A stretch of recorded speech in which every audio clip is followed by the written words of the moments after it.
open. So as I mentioned, I'll hand it right over to you, Finding Truth. So 3, 2, 1, here I go. Hey everybody, today we're debating whether or not the Quran is scientific, and we are starting right now with Finding Truth's opening statement. Thanks so much for being with us, Finding Truth. The floor is all yours. All right, so thank you, James. For those who don't know me, so my name is Ahmed Ishra, and I have my Finding Truth channel, and it's about science, religion, and philosophy. And thank you, James, for having me, and thank you, Tom, for being here. And the subject is whether the Quran is scientific. So I would like to start by saying this. The Quran is not a book of science. The Quran is a book of guidance. So the primary objective of the Quran is to guide people through their life by adopting the proper behavior that will cause them to have the proper result of this life, which is essentially going to paradise rather than going to hell. However, for them to do that, they will need first to accept that the Quran is a book from God. The name of God in Arabic is Allah. So they need to accept that the Quran is a book from Allah, which means that Prophet Muhammad is a prophet from Allah subhanahu wa ta'ala. It's if you accept one, you accept the other one. So the Quran has many objectives to achieve. One of them is to prove its own authenticity. And then after you have accepted the Quran as an authentic message, then it has the objective of guiding you through your life, correcting your behavior, purifying your self, and pushing you to be a better person.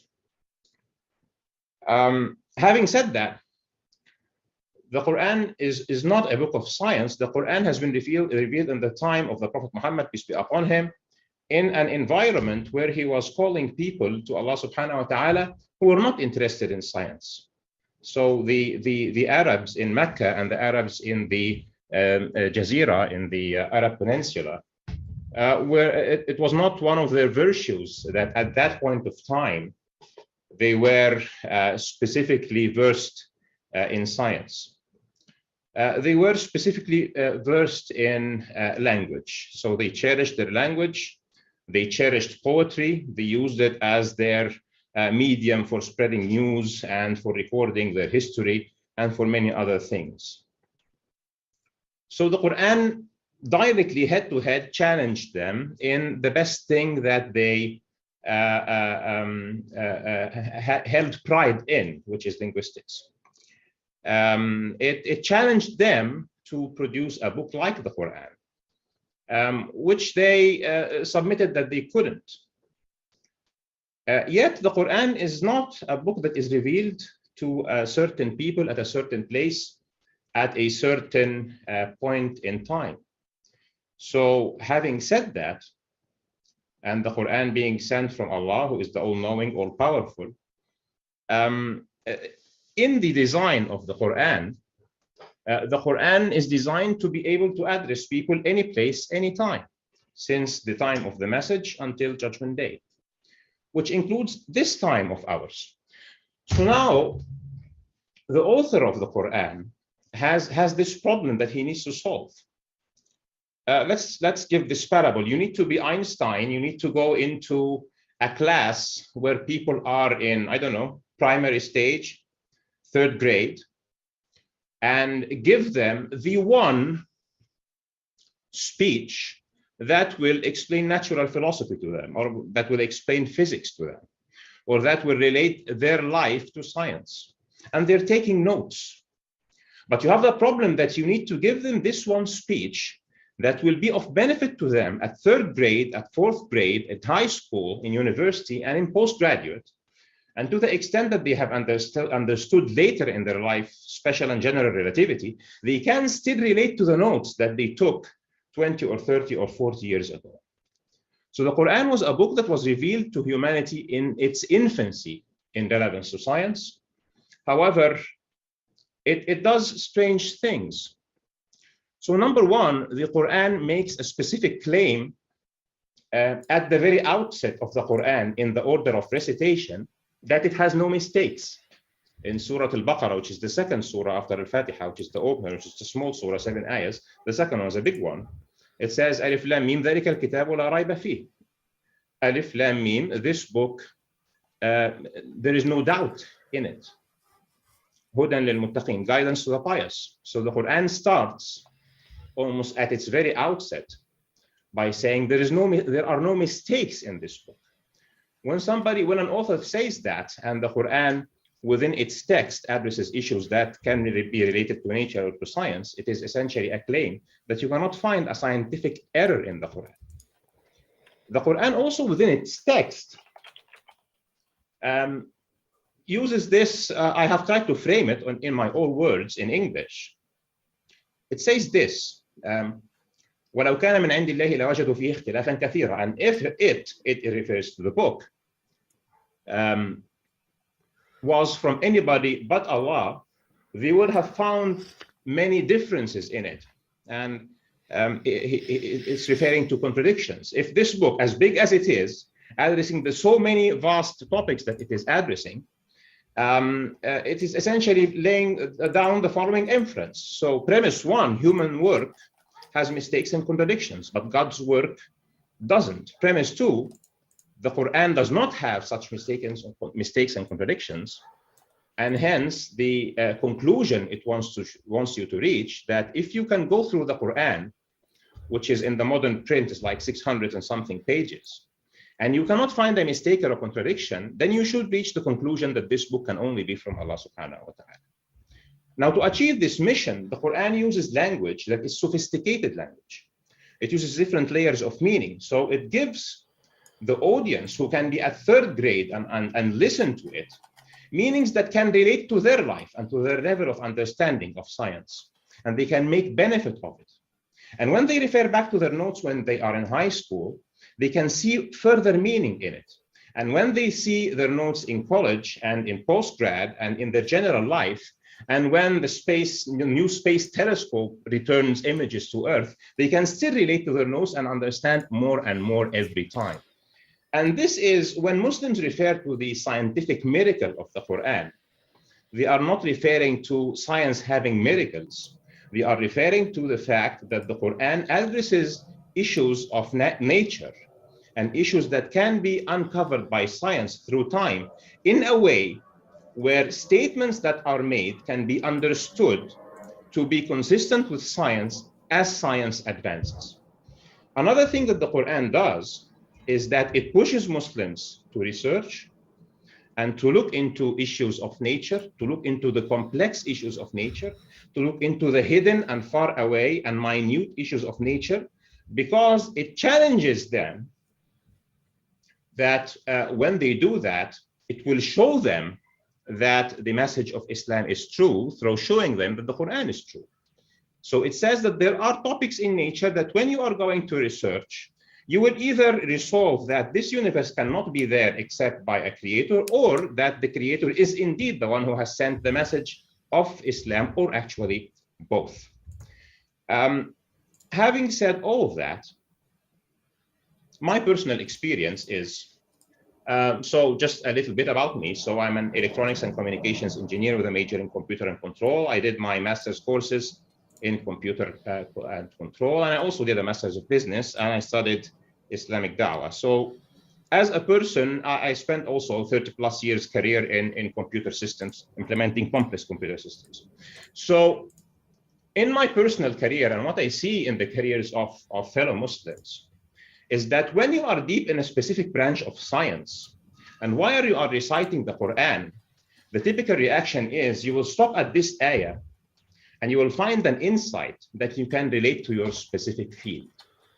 And so to me, since being a child, where I was like a science enthusiast, sometimes a nerd actually, I found the scientific consistency and beauty of the Quran and Islam one of the appealing things that made me really look deeper and deeper into it.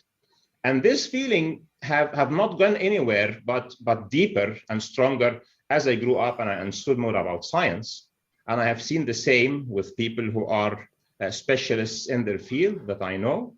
And I think this is one of the strongest reasons that Muslims generally are proud of the religion being consistent with modernity in terms of not asking them to believe things that are not consistent with scientific fact or observation. So according to all of that, I would say that I conclude, without going into specific examples, maybe we can go into that later in the debate, that the Quran and Islam has elevated Muslim society and hence the global society into a completely different level in wanting to do scientific research. Indeed, the Muslim civilization did have great successes in doing that. When Muslims got exposed to science, it did not repel them from the religion. And on the individual level, the scientific consistency and beauty of the Quran has and remains something that keeps Muslims attached to the religion, not the other way around. And so to the question, is the Quran scientific? My answer is the Quran is consistent with science, pushes you to look into science, and uses science to enforce your faith. Thank you very much for that opening statement from Finding Truth. And with that, I want to let you know, if it's your first time here at Modern Day Debate, we are a neutral channel hosting debates on science, religion, and politics. We hope you feel welcome no matter what walk of life you are from. And don't forget to hit that subscribe button, as we have many more juicy debates coming up. For example, David Wood and Nadir collide next Saturday. That's going to be a juicy one. You don't want to miss it. And with that, thanks so much, Tom. The floor is all yours for your opening as well. All right. So the topic today is the Quran scientifically accurate? The answer is no. We can just go to any basic list of facts. So geocentrism is false. That's advocated in the Quran. 7 Earths is false. That's advocated in the Quran. Earth was created by the star. Earth was created before the stars. That's false. Earth and heaven were torn apart. Earth has never been torn apart. Heaven was created from smoke. I guess we can't technically prove that one false, but I doubt it.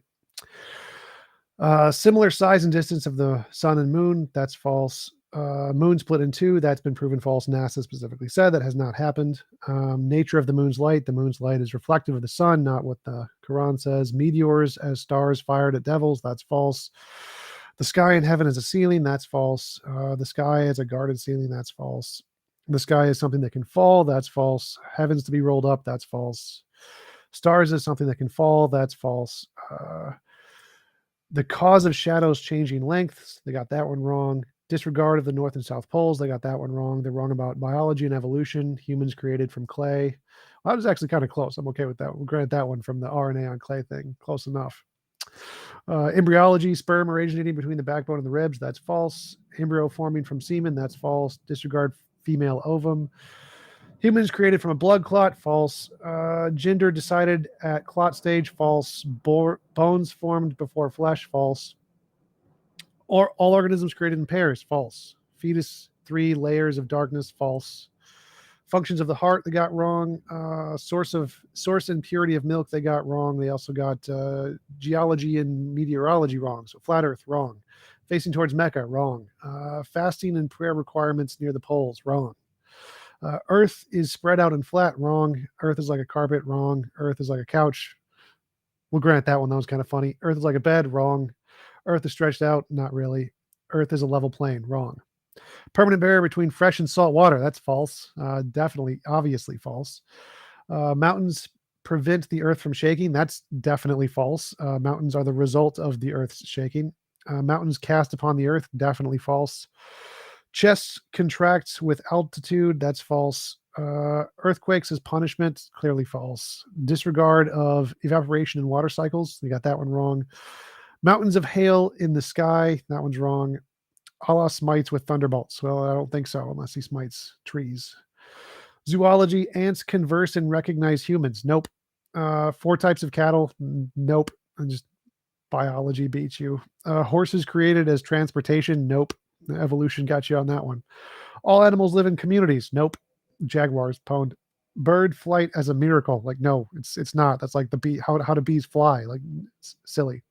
History, they have a massive iron, they got history wrong too. So massive iron wall didn't happen in history. Mary is a part of the Trinity. No, never a thing taught in Christianity. So they got Christianity wrong. Mary as Miriam, they got that one wrong. Heirs as the son of God in Jewish doctrine, that was never taught. David invented coats of mail. Like, nope, definitely not. Crucifixions in Egypt didn't happen. The singular pharaoh, I don't know what that one refers to. The Nubian rock tombs at El Hir as homes and places for before the time of the pharaoh. Nope. Noah's worldwide flood didn't happen. Floodwaters boiled from an oven didn't happen. Noah's Ark holding every species didn't happen. Also got linguistics wrong and a bunch of claims of miracles. Humans, lots of different claims of miracles that they got wrong. So yeah, lots of errors. Just take your pick. Quran is wrong about pretty much most things. And the only claims that are made that it's consistent with science are ambiguity fallacies, are saying, oh, look, we can ambiguate a sentence in the Quran to make it fit current data. It's literally like no different than what every single religious text does, which is not in any way evidence of anything. All it does is say that, oh, look, you can ambiguate a statement. So there is no evidence that the Quran tells us anything accurate today, and we can move on.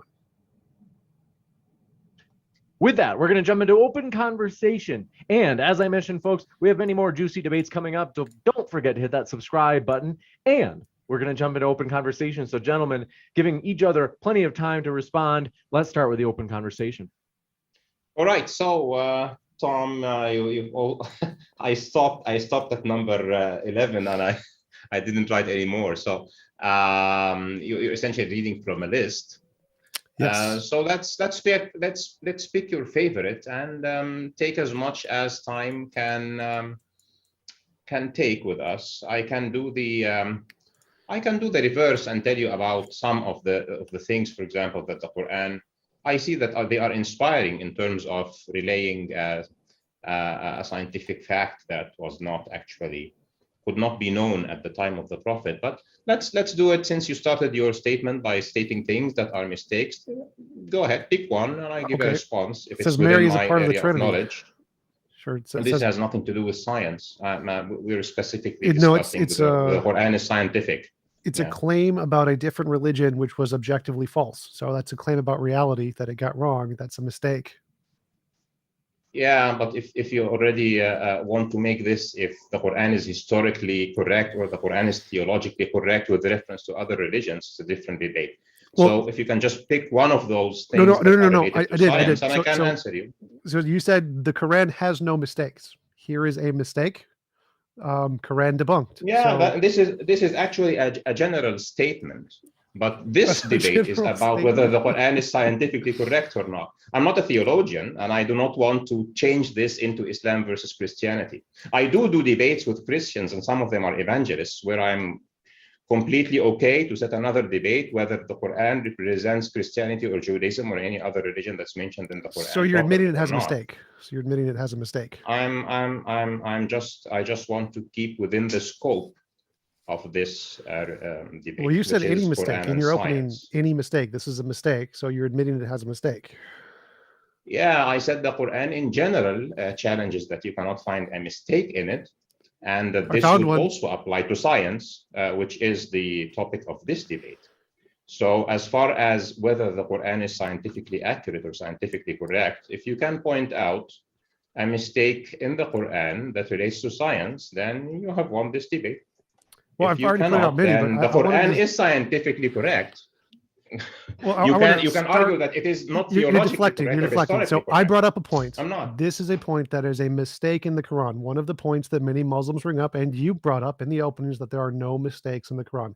Here is an obvious example of a mistake that we can historically prove is a mistake in the Quran. So it sets up further mistakes in the Quran, because you're going to try to plead it away just like you do the other one. So I can demonstrate that your mistaken methodology for trying to claim this isn't a mistake also applies to all the scientific ones. It's a very relevant case here. So here is a provable mistake in the Quran that we can guarantee is they just made a mistake because they don't understand many things, and we can apply the same methodology to the first one. So do you disagree that this is a mistake, that Mary was never treated as a part of the Trinity in Christianity? It's not a thing. So do you concede that the Quran is scientifically correct, and you want to discuss whether it represents or misrepresents Christianity or not? Or would you like to discuss whether the Quran is scientifically correct? What if we talk about a different thing that was brought up? Sorry? No. What if we talk about a different thing that was brought up from either of your openings? Yeah, this is what I'm suggesting. So the No, topic I'm not is going the to do that. Quran We're not going to play that scientifically game. So correct? I get to bring up a criticism. I do think I do sympathize where he does say that he wants to talk about scientific issues. Are there any others? Like, I'm assuming you think that some of your other points were just as sound, Tom. Well, yeah, we Like, can move on to those could be after. So addressed I as want to well. know, is this a mistake? It is not a mistake, but it is not related to the scope of this discussion. How is it not a mistake? And to be fair, like I have answered your question, but it whether or is not the related to Quran the is scope of this discussion. infallible. Hold on, whether or not the Quran is infallible, like, is a different topic from whether or not it's scientific. Okay, so he grants in the terms Quran of is whether or not fallible. it's hold Okay, on, that's fine. I'm We can still move on. talking, Tom. Quiet. Is that whether or not it's scientific is a different claim than whether or not it's fallible. Fine, he could just Yeah, grant it's whether wrong. So it's made a mistake, and we can move on to the next topic. That's fine.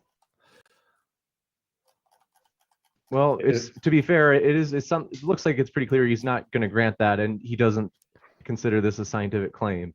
So in terms of the scientific claims of the Quran, Well, it is a claim that is made in the Quran that is scientific. It is a historical claim made in the Quran, which is a claim about science. So history is a claim of science. This is a historically error.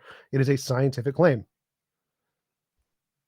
I hate to take sides on this, but it's seems like that's something that would be, in terms of the peer-reviewed literature, at least. I don't know what scientific papers would discuss this issue of that you brought up, Tom. It seems like it would be more history papers. History is a part of science, James. Holy shit. So in terms of academic departments, this seems like it'd be more of a history department that in the peer-reviewed literature would talk about this. Which is science. History is science, James. Sure. I mean, you could claim everything is science. So like you could say, like, look, I found a contradiction in the Quran, and it's science. And it's like, what? I have to say, I do think we should go to one of the other points you brought up. If it makes a claim that some event happened in the past and it didn't happen in the past, that is a scientific error. This is not hard. Nonetheless, I do think that, I mean, so like, you could say it's scientific in the sense that it's an empirical claim. Is that what you mean? Yes. Like this is they claimed that this is the way it was viewed by this culture at this time. That is a factual falsehood. It is factually wrong that it was viewed by this culture in this way at this time. It's like saying the world flooded. It literally didn't happen. This is a thing that was claimed to have happened by a group which did not happen. Yeah, I just don't think it's what people in the normal convention consider like the science topics. I think they mean like whether or not Muhammad split the moon. Like that's, I think, what they usually think of as like more of a science topic. Whether or not the earth is flat. Like those are more conventional rather than, so like whether or not Jesus died and resurrected. Like people are usually like, I don't know if that's as much of like a science topic. Like people usually would say it's like a religion or history topic. It's true, it's an empirical claim, but I think that conventionally most people think of the science claims as like, what did Muhammad split the moon? Like, is that something we could talk about? Sure. Next, I want to get an answer on this one because it's so obvious. Like he just has to grant he's wrong. Pretty obvious he's not going to do that, Tom. So for the sake of like the productivity of the conversation, I think that we might as well move to something different. Okay, then he grants he's wrong by default. I win, and we can talk about the moon. I'm happy with that.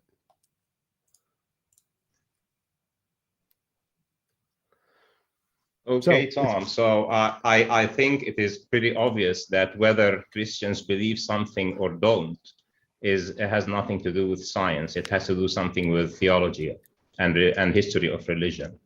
And this is a discussion about science and the Quran. So I will not grant you anything here. I'm just granting you that this is outside of the scope of the discussion. Well, you're just evading the topic. It's clearly science. It's agreed upon to be a scientific fact by the scientific community, which includes historians. So you just want to like evade. Yeah, you know the scientific. You can expand the definition of science as much as you want. No, not but we are talking about religion. No, we are all not talking literal about science. Scientists include history as science. So all scientists agree with me.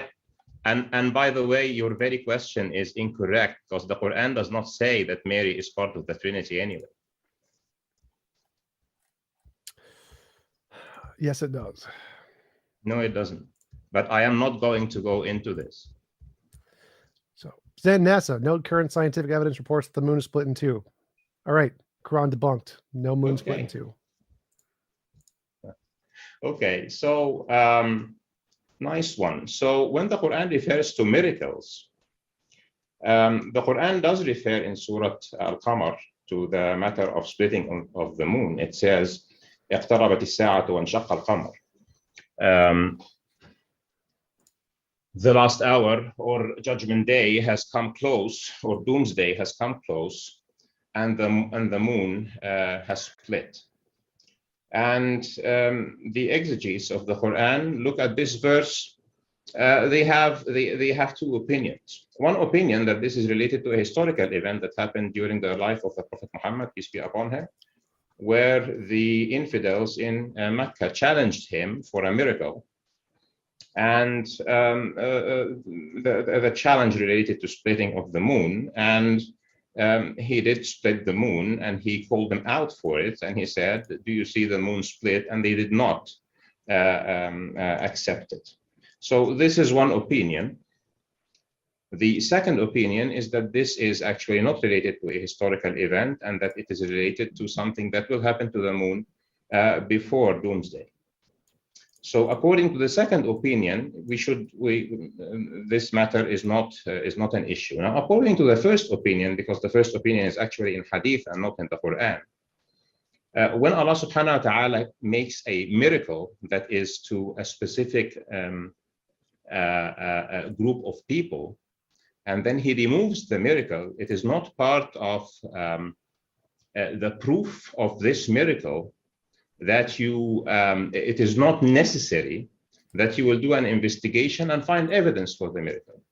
So for example, if Moses turns his stick into a snake and somebody who was not there didn't witness it, he cannot ask Moses for the snake to test if there are marks on the stick that it has turned into a snake or not. What has been miraculously converted into something or exhibited as specific or a certain behavior as in the context of a miracle remains in the context of a miracle. And this includes that after the miracle is done, you cannot verify it.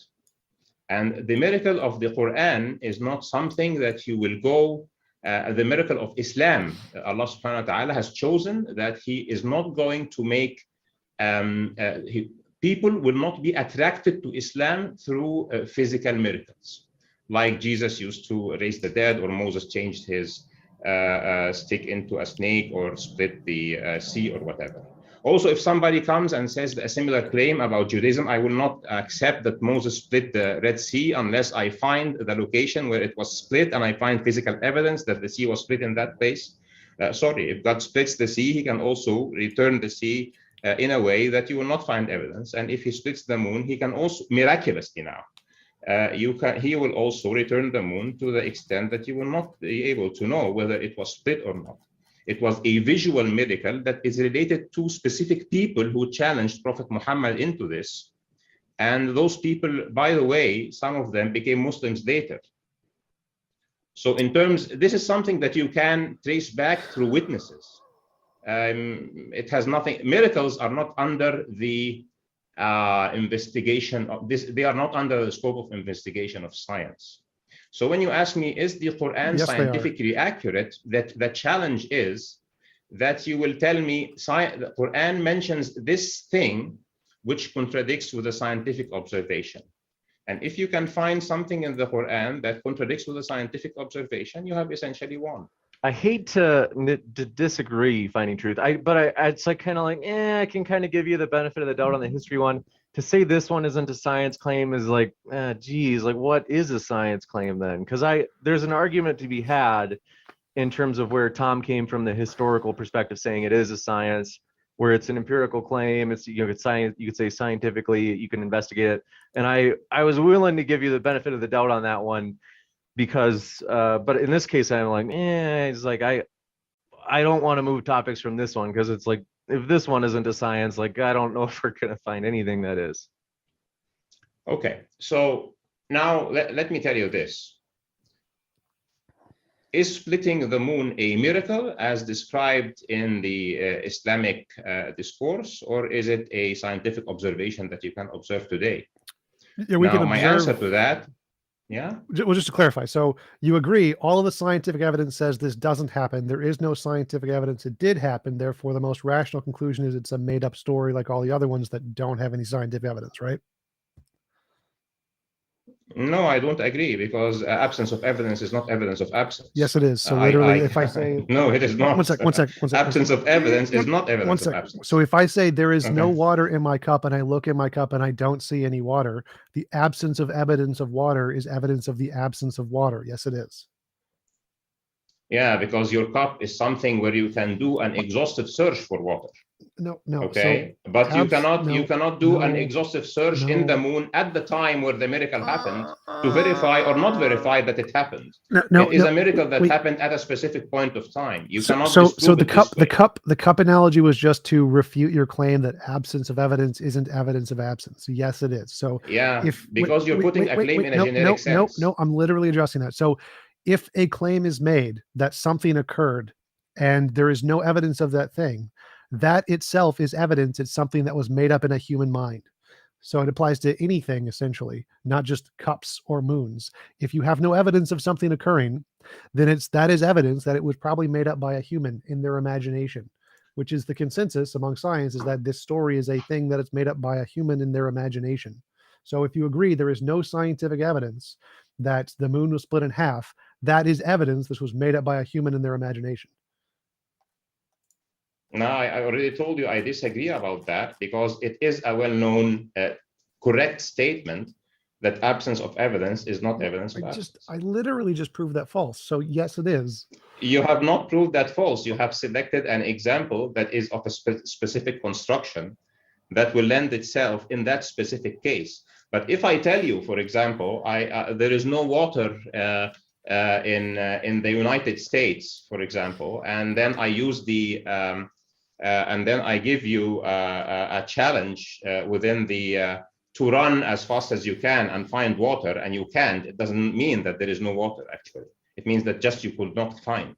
Yeah, that's how induction works. So induction is also evidence. So you could say, if I think there's no water in this cup and I only look into like 30% of the cup and see no water, that's still evidence there's no water. The absence of evidence there is still evidence of absence.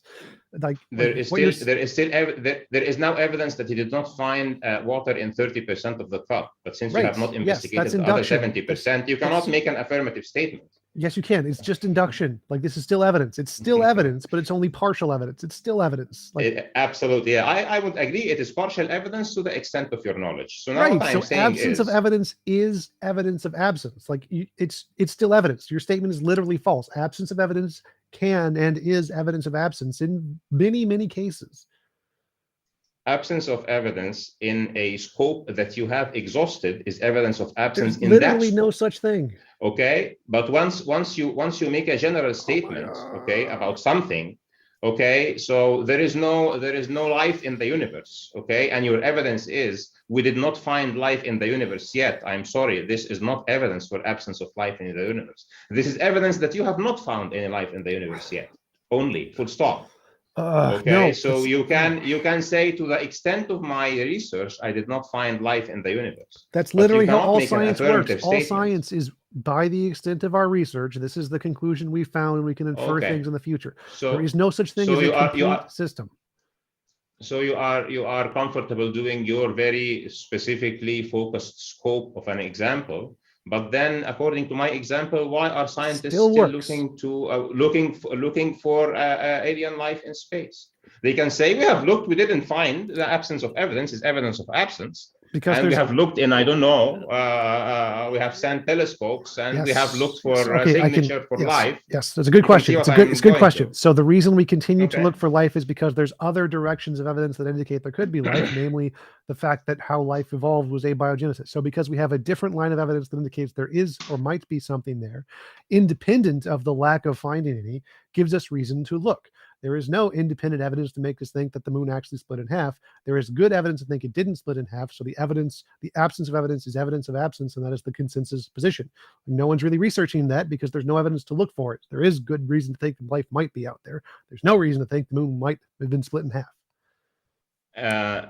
Sorry, Tom, you insist on committing a logical fallacy, and the only reason that scientists would stop looking for alien life in space is once they know that they have exhausted scanning space. If space was just the solar system, it only had the 7 planets, and we did go there and we were sure there is nothing there, we can make a statement that we have not found any evidence in the whole scope that we're searching. We've exhausted our search scope at full stop. Now back to our example. No, that's wrong. You cannot. Number one, miracles do not fall under the investigative scope of science. No, they don't. Do. Like, because literally, there are studies on miracles. Yeah, I hate to interrupt, but Finding Truth, I have to at some point say, it's like there's going to be. At this point, I don't know if this isn't a scientific claim. I don't know what would be, because like I said, I gave you the benefit of the doubt in the first case in terms of like the history, saying, arguing that, well, that's history. But I mean, this is one where it certainly seems like it falls into the natural sciences bucket more clearly than the last case, right? Like it's more obviously just by the convention of like the moon and whether or not it was split at some point.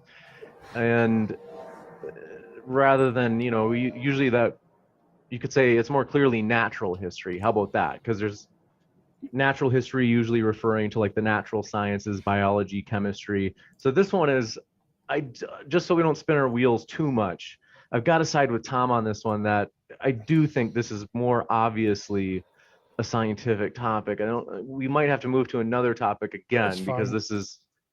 So let's move to I would like to ask Tom very, very specific questions, and then we can call it a day, because if we're not willing to change our positions, it makes no sense to just keep going round and round. Do you accept that in the Islamic context, splitting the moon is a miracle or not? I have no idea. I don't have a position because people. So I'm telling you. One sec. Let me finish the answer. Let me finish the answer. So many people said there are no miracles in the Quran. Like they've said that to me. So it depends on your interpretation.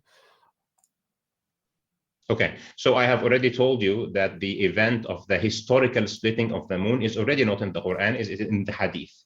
It is one of the interpretations of the ayah in Surah Al-Qamar, and those who say this is a historical event have to refer to Hadith. Others who would stop at the Quran say that this is a sign of doomsday. So as far as the Quran is concerned, this is one of the signs of Judgment Day. However, people who would adjoin the Hadith to that will have to refer to the narration in the Hadith, and the narration in the Hadith is that the infidels, I told you that already, the infidels of Mecca challenged the Prophet. If you are a prophet, we need you to make a miracle, and we need the miracle to be splitting of the moon. And one night, the moon was split by Allah, not by him. Prophets don't do miracles. Allah does the miracles. And he had a shout out at those who challenged him. And he told them, do you see the moon split? And they said, you have, this is magic. You have tricked our eyes. Okay, so the context, if you want to challenge something, you have to challenge it in its context. Right. Okay. In its context, it is a direct miracle that is a response to a challenge. That's nice. Okay? And Spider-Man climbed the Eiffel Tower. Yeah. It's not okay. That's fine. I don't care about the context. I care about the scientific evidence, and there is none. So let's move on to the different one. All animals live in communities. So just to finish that, when God does a miracle to a specific number of people, and the objective of the miracle ends, there is no necessity that this miracle will be under the investigation of TJump or Ahmed or James. It was for specific people at a specific time. They accepted it or they did not accept it. The stick will return from a snake back to a stick, and nobody will be able, through investigating the stick, to find any evidence that it turned into a snake. And the same applies to the moon, and the same applies to the sea, and the same applies to anything that changes miraculously its state. So what I'm telling you is, you've already said this. You cannot use this example for scientific veracity or not, because it is a miracle, and miracles have a supernatural element, and supernatural elements are outside the vicinity of science. All right. So yeah, so Spider-Man definitely exists, and we can't find his webs because they're biodegradable and no one can see them. So his magical webs just disintegrate before anybody can find them, and that's why Spider-Man is real. Great. So all animals live in communities. Quran 6:38. There is not an animal that lives on Earth, nor the being that flies in the air, but forms a part of the communities like you. Wrong. I'm sorry. What is exactly that you are stating to be wrong here? That all animals live in communities. No, not all animals live in communities. There are animals that don't. Okay, live in I just would like to interrupt you here, because I said I'll take one from you and I'll present to you something that is a positive scientific sign in the Quran, if you would like. So it's not just like you're presenting a challenge and I'm responding. I'll actually like also to the other way around. Okay. How about that? Sure. Okay. So in the Quran, for example, because I've told you in my personal story, the scientific consistency and the scientific science in the Quran is something that has attracted me personally to adherence, let's say. So in the Quran, for example, Allah subhanahu wa ta'ala says, وَالسَّمَاءَ بَنَيْنَاهَا بِأَيْدٍ وَإِنَّا لَمُوسِعُونَ. And the sky we have built with hands, and hands in the Quran refer to power. وَإِنَّا لَمُوسِعُونَ. And we are indeed expanding, or we are indeed its expanders, okay? And I don't think anybody at the time of the Prophet Muhammad, peace be upon him, in the Arabian Peninsula or somewhere else, as far as I know, had a concept of the universe expansion. Actually, until the early last century, early 20th century, the scientific community was advocating a static universe. It was only later in the previous century that the expansion of the universe was observed by Hubble, and very late in the 90s that it was reconfirmed as a scientific fact. So why would you think the Quran puts this statement in this way? And then applying the same method that I said, it uses language that can be easily accepted linguistically from the people that it has addressed at the time of the Prophet Muhammad 1400 years ago. But today, somebody who is interested in cosmology and who is following the scientific discourse and who is following the scientific observations and discoveries would look into this ayah and wow, and it says that. And in another ayah in the Quran that would complete the picture, it says this. It says, سَنُرِيهِمْ آيَاتِنَا فِي الْآفَاقِ وَفِي أَنفُسِهِمْ حَتَّى يَتَبَيَّنَ لَهُمْ أَنَّهُ الْحَقُّ. We will show them our signs in the horizons and within themselves until it is evident to them that it is the truth. And it here refers to the Quran or to Islam. So the horizons is the extent of your vision. And in this modern day, we invent telescopes, and our horizon of vision just extends very deep into very deep space. And when we look into very deep space, we find that the universe is expanding. And when we look at a comment that the Quran is making about the universe, it says that Allah is indeed it's expander, and he uses a noun rather than a verb, which means that it's a perpetual state. And then our Big Bang cosmology says that the universe has been expanding since the Big Bang. It continues to expand until this day. And then we find that even its expansion is accelerating. Would something like this not draw your attention, in your opinion? No, because it's copied from dozens of other religions that are just using the expanding cosmic egg myths. Like, this is a really common thing. There's essentially 4 basic structures of most origin stories in most religious backgrounds. One is that it's eternal, one is that it's expanding, one is that it's contracting, and some other strange one. Those are essentially the options. You got 1 and 4. They just copied it from other religions. It's just the basic cosmic egg myth. It predates Muhammad. So our topic is not whether some other religion got it right or not, because in the Islamic concept, Islam is not the first religion that has come down from Allah subhanahu wa ta'ala, and the Quran is not the first message. Muslims actually do believe that the Torah and the Gospel and other books have come to humanity, and it's the same God, and he might as well say some similar signs. The question is, would this draw your attention or not? No. To the Quran saying a scientifically accurate statement about the cosmos. So if there's 30,000 religions and there's only 3 possibilities, expand, contract, and stay the same.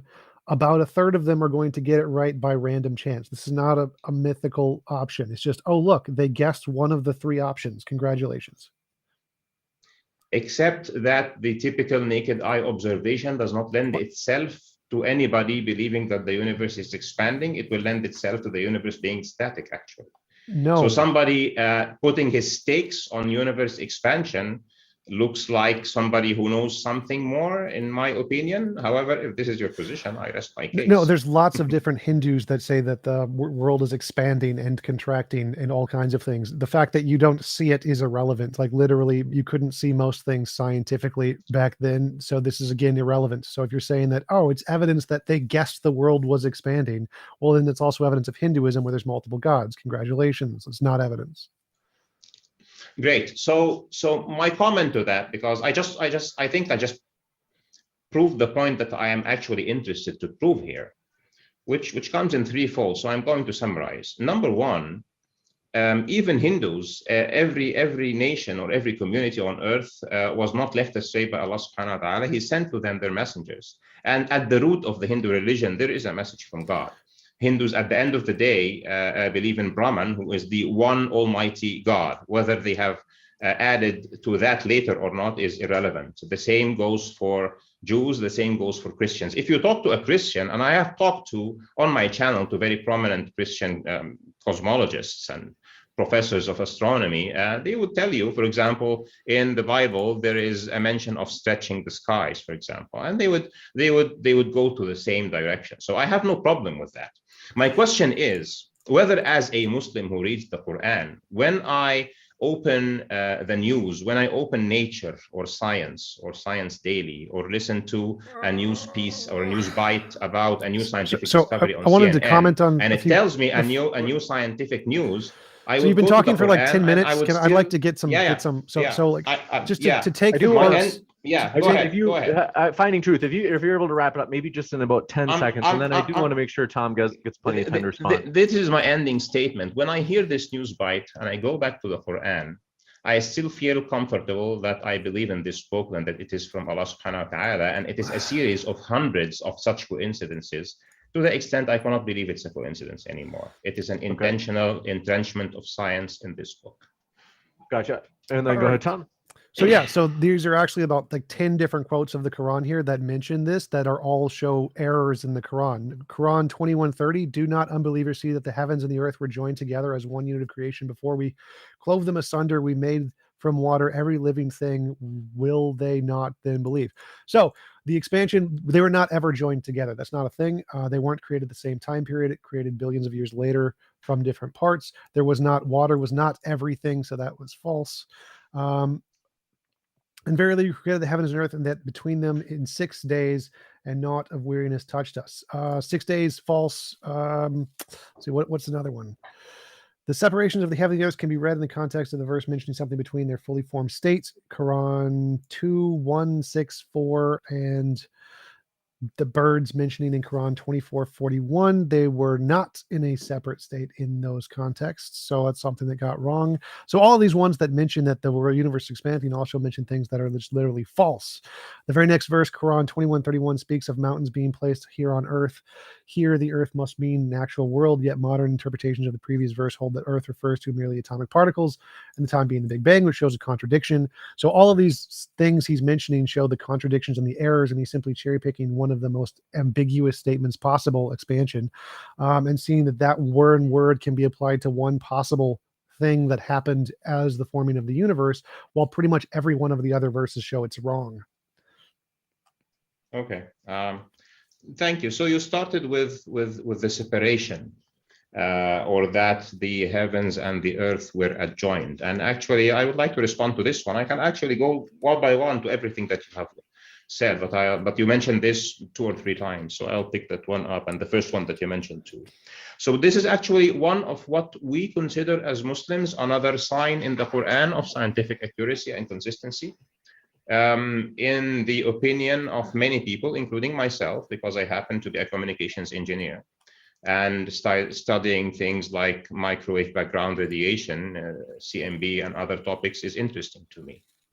And my personal opinion about the ayah, and this would be, so many people would agree with me, and the ayah in Arabic says, أولم يرى الذين كفروا أن السماوات والأرض كانتا رتقا ففتقناهما وجعلنا من الماء كل شيء حي أفلا يؤمنون. Haven't the disbelievers seen that the heavens and the earth were collapsed together or adjoined together or generally together, and we ripped them apart? Okay, and this is essentially a very elegant linguistic description of what we call today Big Bang. In my opinion, the way the Quran uses the term heavens and earth in many parts of the Quran is that heavens relates to space and the different dimensions of space, because it really refers also to the seven heavens, and it refers to those seven heavens. One of them is our universe, and the rest is ghaib, is unseen to us. So what the Quran is saying here, and you can also trace this through the Genesis story in the Quran, which later on in other places in the Quran talks about the proportionment of the other seven heavens and of this universe. What the Quran is saying is that the universe, space, time, and matter were at a point of time a single thing, adjoined together, collapsed together, and then it was, in the Quranic term, ripped apart. فَفَتَقْنَاهُمَا. We ripped them violently. This is as good a translation I can give. And this is very, very consistent with Big Bang cosmology. So No, it's actually, not. Nothing you in Big are Bang. mentioning something. You are mentioning something that is we take pride in it as Muslims. What was clove asunder in the Big Bang? Because nothing was clove asunder. There's no separation. They're all still parts of the same thing. What's the clove asunder? The word separation is your term, actually. That's fine. You use whatever word you want. There's no separation of two things. They're all still the same thing. What do you mean? So the Quran describes a situation where the universe is coming from what we call today a singularity, or a very high density adjoinment of space and matter. Space, time, and matter. The heavens are everything. The heavens and the earth were joined together, right? There's no separation. Yeah. The singularity, all the parts of it are still exactly there. They're just expanded. So there's no separation of any of that stuff. Absolutely. And this is so it describes this state as the initial state. And then it goes, we rip them apart. So this is what we call the Big Bang. What did they rip apart? Because everything is still the same, connected in the same way. Nothing's been separated or ripped apart. I don't think this is by any means a good description of what the Big Bang means. So what Big Bang cosmology means is that the whole matter, energy, space, and time of the universe at a point of time at T0 were together in one place that we tend to call the singularity. We cannot examine the singularity, but we have access to what happened, at least from the point of the cosmic background radiation. And we know that prior to that, we had very high density material and energy together. And at a specific point of time, it blew apart. Okay, this is why it's called a Big Bang, for a reason, by the way. Okay, and at a point of time, for some reason, this thing just blew apart. And the expression of the Quran, we ripped them apart, فَفَتَقْنَاهُمَا, is we took them away from each other by force. So I don't think that you can, if you want to use language, well, the Quran literally says understandable to people. This is a very eloquent way of saying it, actually. No, it's not. So like the word joined together is ratquan. I don't know if probably not pronouncing that right, meaning closed up or sewn up. That is usually metaphorically used to reconciling people, but does not imply a homogeneous mass or state. The separation of the heavens and the earth can be read in context of the verse that mentions something between their fully formed state, which is occupied by the clouds in Quran 2:164 and birds, Quran 24:41. I'm not sure what you mean by clouds and birds now. So we are talking about the Genesis. So the heavens and the earth are like two objects that are separated by things, the clouds and the birds, and they were ripped asunder by God, which is false. There is no mention to clouds and birds at all there. Quran 2:164. And when they I'm referring to the ayah of Ratqan that you are talking about, okay? And by the way, I memorized the Quran, so if you are in a specific ayah, once you get out of the ayah, I immediately know. So Ratqan here, this ayah talks about the heavens, and the Quran does not never refers to the Earth's atmosphere around us that has the clouds and the birds as the heavens by plural. Never refers to that as samawat. It refers to it sometimes as sama and sometimes with other names. But when it refers to the heavens as samawat, it is referring to the different dimensions of space and time, and sometimes it qualifies it by saying the seven heavens, samawat as-sab'a, for example. So this ayah specifically is talking about the genesis of the universe. And it is obviously challenging humanity that at a point of time, those who do not believe will make a discovery that is consistent with this ayah. And it starts by saying, أَوَلَمْ يَرَى الَّذِينَ كَفَرُوا. Haven't the disbelievers seen? Okay, and it is a fact actually that also people who have discovered Big Bang or have theorized Big Bang cosmology and then reinforced it by scientific measurements are not Muslims. So the ayah actually is true in many perspectives. And once again, according to just referring to my introduction, the Quran is revealed in the Arabic language to humanity at its infancy.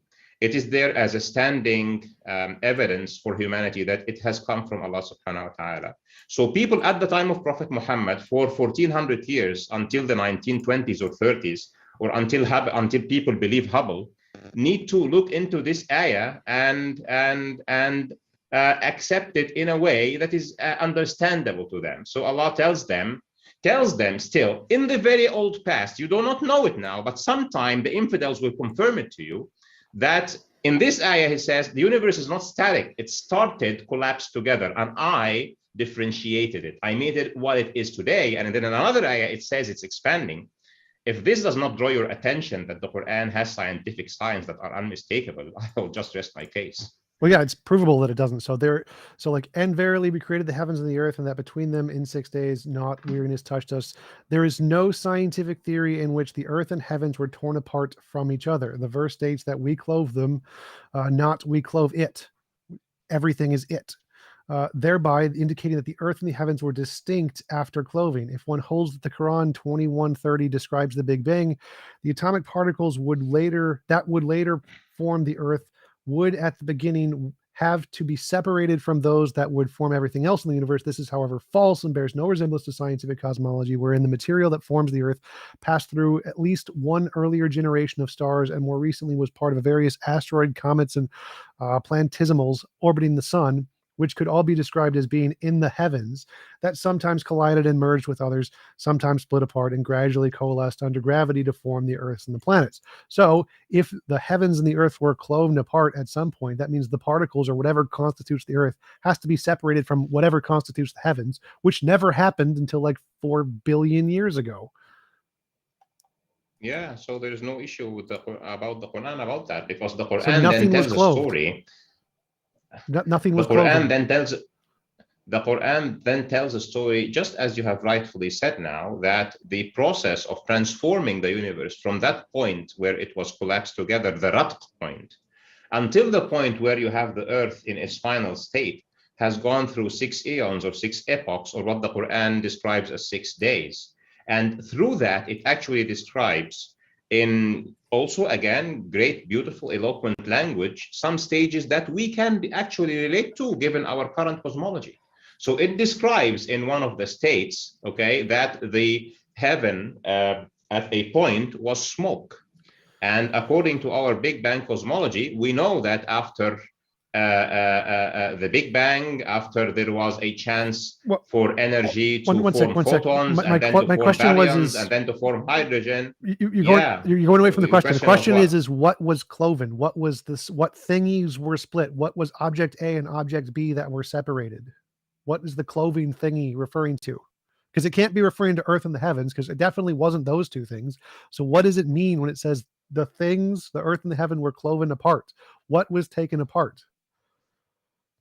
Okay, so earth and heavens are not two things.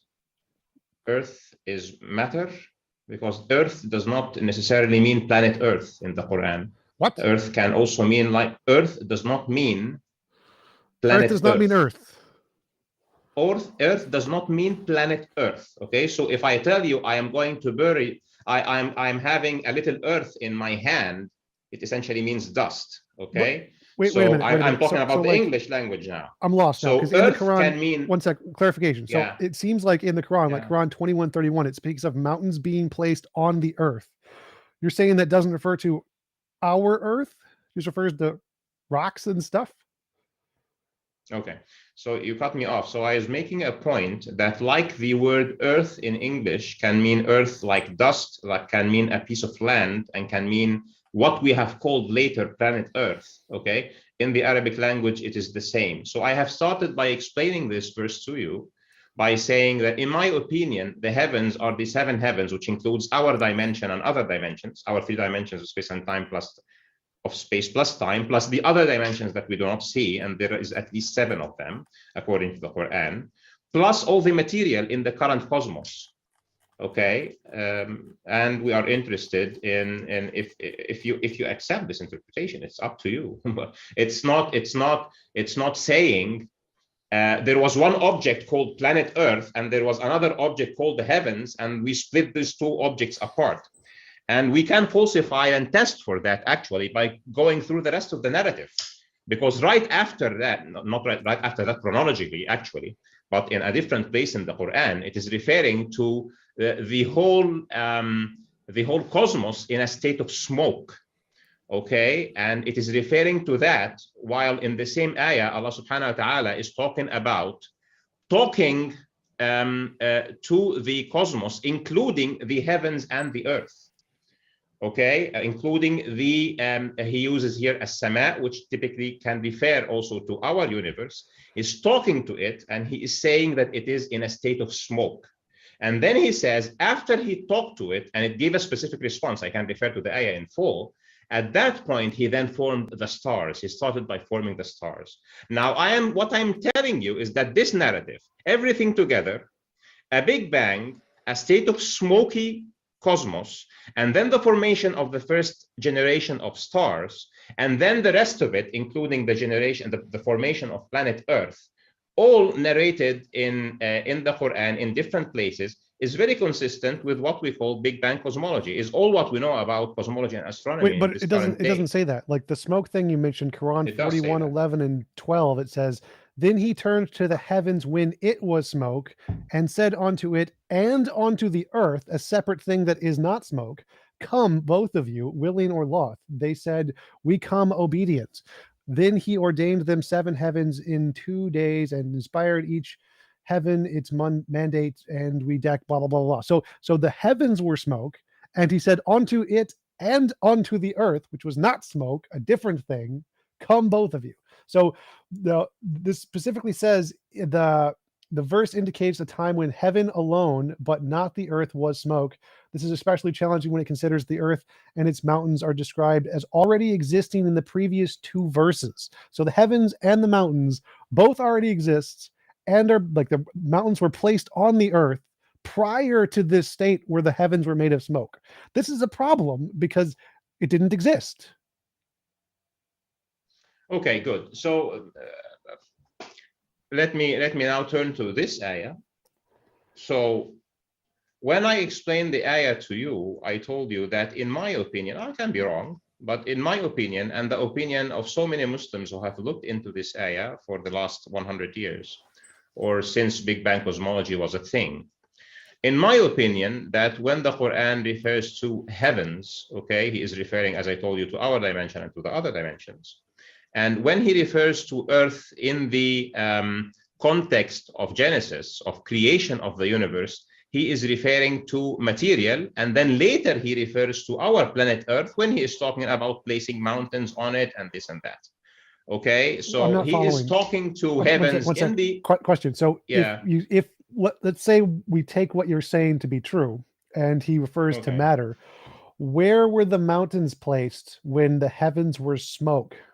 Because if by smoke I assume you mean the primordial plasma that everything was presumably made out of, How were the mountains placed on the earth when everything was plasma?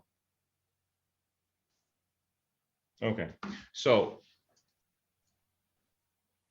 now you have now two topics. Okay, so the first topic is Allah subhanahu wa ta'ala talking to the whole of the cosmos in a smoke state. It has energy, it has particles that constitute matter, and he is telling them obey willingly or unwillingly, and they say we obey willingly.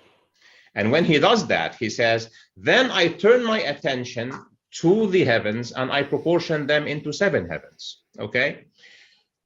So this is one context. Okay. There is another context. Okay. Prior to that, where he is describing, he is telling humanity that he has given us gifts and he has shaped the earth and he has put mountains on it, etc., etc. And those are two separate contexts, actually. So you might want to say that since he started by talking to us about what is close to us, and then he is talking to us about what is far away from us in time, that you would like to imply chronology, but it is not necessary that this is what is implied. Okay, so you're saying it's just not chronological. He just kind of made up the order, randomly. Okay. Yeah, this is what I'm saying. So in the Quran, there is so many places in the Quran where Allah subhanahu wa ta'ala will talk to you about something that is close to you that you can directly see and relate. And then he will tell you about something that is historical, because guess what? What you can see and relate to around you, this universe that has all this natural order, and things are living, and there is water cycle and what have you, was at a point of time just a smoky place, and I have made it this way because I ordained that it becomes this way. This is what the story is from my perspective, and from the perspectives of many others, actually.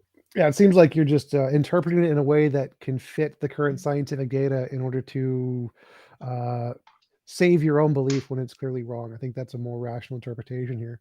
Let's go on to a different one, though.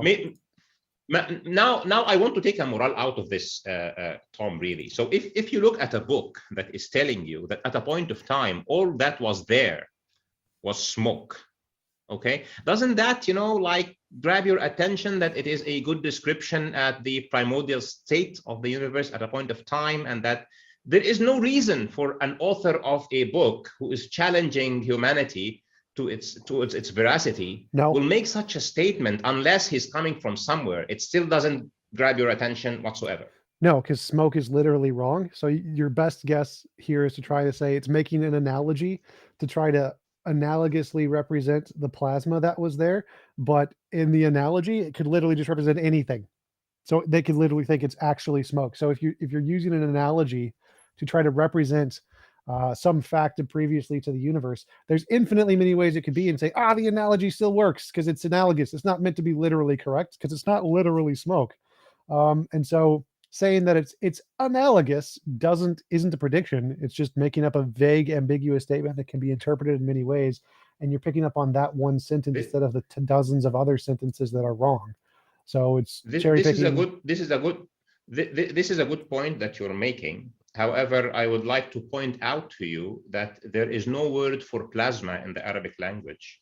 There was no word for plasma also in the English language in the way we are using it today, because plasma is an invented term that is, borrowed from another word that now has a meaning that is an ionized state of protons, for example, which is not there in 1400 years ago. So the Quran cannot say he turned his attention to the world when it was plasma. He will have to use a word that people can relate to. Right, but the second thing, I would like to share my screen if Tom can enable me, please. One second, I want to address that first point first. So like if I said there's no word for plasma, therefore in my holy book it says, in the beginning there was stuff, and stuff was there. The fact that the word stuff can refer to plasma because it's ambiguous and can refer to many different things, and that there was no word for plasma doesn't mean it's an accurate description. It means I've just put in a word that's vague and ambiguous that can be interpreted. If I ignore all of the other words in the Quran, then I can interpret this one word to ambiguously mean the thing. I'm happy to answer to that. That's why I asked to share my screen. Can I do that, Tom? Screen share is ready for you. I don't. Yeah, okay. I don't have the So ability. here to is screen an share. article. Here is an article from Science. If you don't like Science Journal, I'll have a problem. But it says this: how the early universe cleared away the fog. And it says about 300,000 years after the Big Bang, very early in the universe, indeed, the universe was like a smoke-filled chamber from which light could not escape. So if you don't, if Science Journal is happy to use the word smoke and fog 300,000 years after the Big Bang, which was nothing was there other than this, okay, I would rest my case then. So my point is, It's not a scientific journal. you can That's an see the opinion link. piece. It is www.science.org. That's not a Okay, scientific so- journal. That's an opinion piece. So a scientific journal is a peer-reviewed Great. academic source. This is an opinion piece. He's writing an Yeah, opinion piece. and what I want to tell you, my friend, is the Quran is not a scientific book. It talks to I agree. people I agree. to It's guide not. them. Okay, it's not a book of science, not a book of physics, not a book of biology. Now the issue is when it uses terms to describe cosmic events, biological events, physics events, whatever. Okay, does it use terms that are understandable to people over the ages? That will then, in the 20th and the 21st and the 22nd century, will remain consistent with observation or not? This is the answer actually to the question. So when I'm actually looking at, again, at National Geographic or Discovery Channel or something, or listening to, I don't know, Sir Penrose or to Eddington or to Neil deGrasse Tyson or to whoever who is describing something about the Big Bang. And he says, after the Big Bang, the universe was full of, I don't know, protons, okay, that were, you know, like very thick smoke, very thick gas, okay, that was not even permeable to light. And then it became permeable to light. And he uses the word smoke or very thick gas, okay? And then I return to the Quran and he says, and then he turned his attention to the heavens when they were smoke. What I'm telling you is, it will make me as a Muslim who believes in the Quran, a better believer in the Quran. This is what it means when we say as Muslims, the Quran is scientifically accurate. It is scientifically accurate within its context, when it was revealed, and until today, it remains scientifically accurate and relevant. It does not contradict science. Well, so again, what I said earlier was using a word that is ambiguous and poetic. So it's not accurate, it's just ambiguous and poetic, that could be understood by the people in many different ways to mean many different things, is not an accurate prediction, especially as I demonstrated there are so many mistakes earlier on that are incorrect, and like placing the mountains on the earths that are not the correct earths, but the other earths, even though it's the same word, earths. And it refers metaphorically to the earth that you want it to in the context you want it to, even though it doesn't say that. So cherry picking the one thing that seems to work while ignoring all of the mistakes that don't seem to work because it's ambiguous enough to fit the data is what all mythical texts do. And it's the same thing with Harry Potter. It was a metaphorical time that the Empire State Building collapsed, so it wasn't a real time. Didn't really happen. Therefore, Spider-Man is real. It seems like your argument. Okay, I think my argument's clear enough. Now, the issue is, are there any of what you have mentioned, which is actually a mistake? Because I told you, I'm happy to take them one by one and show you that they are either not what you think they are, or that they are actually scientific signs in the Quran that are actually consistent with the science. And as far as the discipline of science is something that I can relate to, I can even show you scientific opinion pieces, journals, articles, peer-reviewed papers, as much as it takes, okay? Because yeah, if you go to a peer-reviewed paper, it will tell you plasma, it will tell you another term. But if you want to talk to the general public, and this is what scripture does, it will not say plasma, especially that the word does not exist in the language. It has to use a word that is as close as possible, because it will not invent a language just to place the book, that remains relevant for 1400 years and for 1400 years to come from now. This is the thing that I described to you as the big problem that will be a scientist, an Einstein will face if he wants to go into third graders and give them a speech about science that they can take down notes and relate to 50 years later. Okay, so I hope my point is made. You can still continue trying to give me places where the Quran has made mistakes, and I can actually keep on showing you that well, I think you showed that you're wrong. So I think you did a very good job of showing that you use ambiguity fallacies. So, but let's move on to the next one. But you did. The next one is my turn. That was yours. The next one is my turn. The universe. Mine was the expansion of the universe. Yeah, now that's what you, we were talking about. said the adjoinment. Yeah. So no. So those are all the same. Is, that was my response to yours. I was showing that in your example, here's why it's wrong. So I wanted my example that I brought up was I don't mind. Allah created everything in pairs. That's false. Ah, great. I actually love it that you picked that one. Okay. What is your objection to this? Everything is not created in pairs. Like literally just most organisms are single-celled organisms. They are not created in pairs. Origin of life came from a single cell.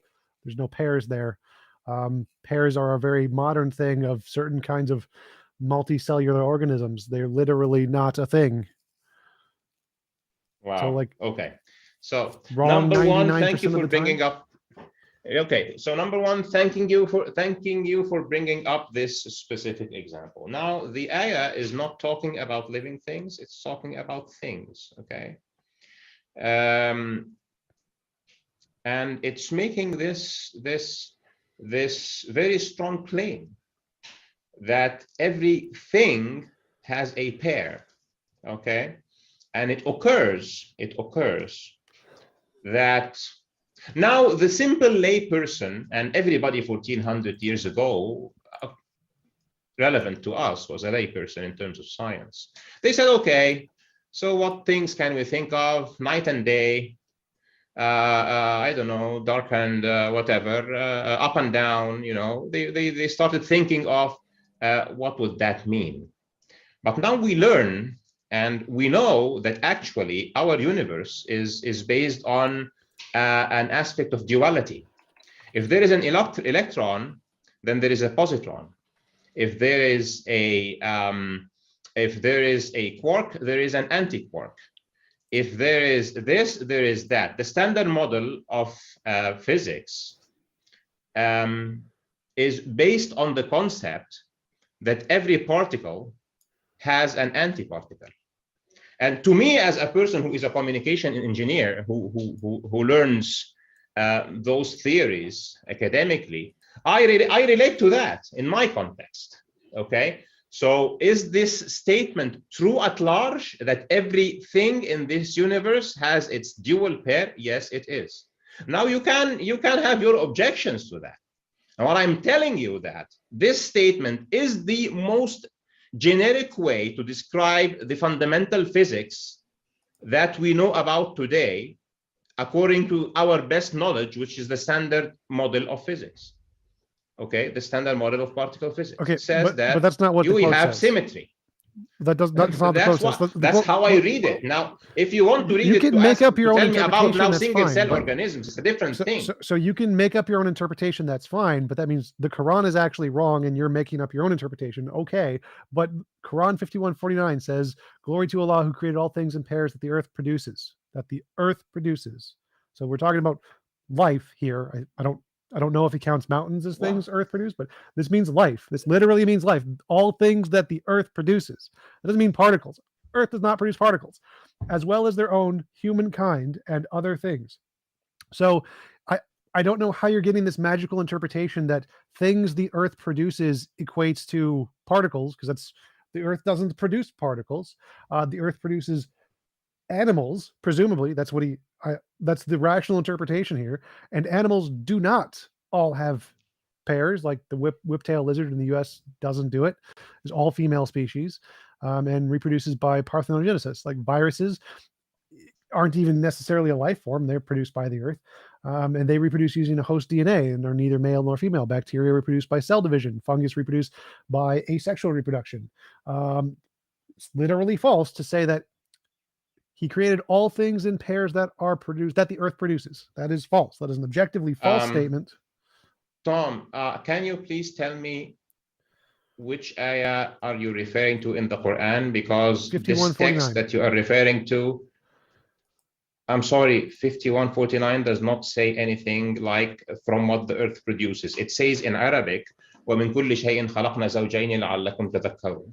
And from everything we have created a pair so that you might remember. This is what it says. There's no mention of anything else in the ayah. So if you're reading from a false source, I would advise you to change your source. All things we misquoting created the two Quran mates, is bad.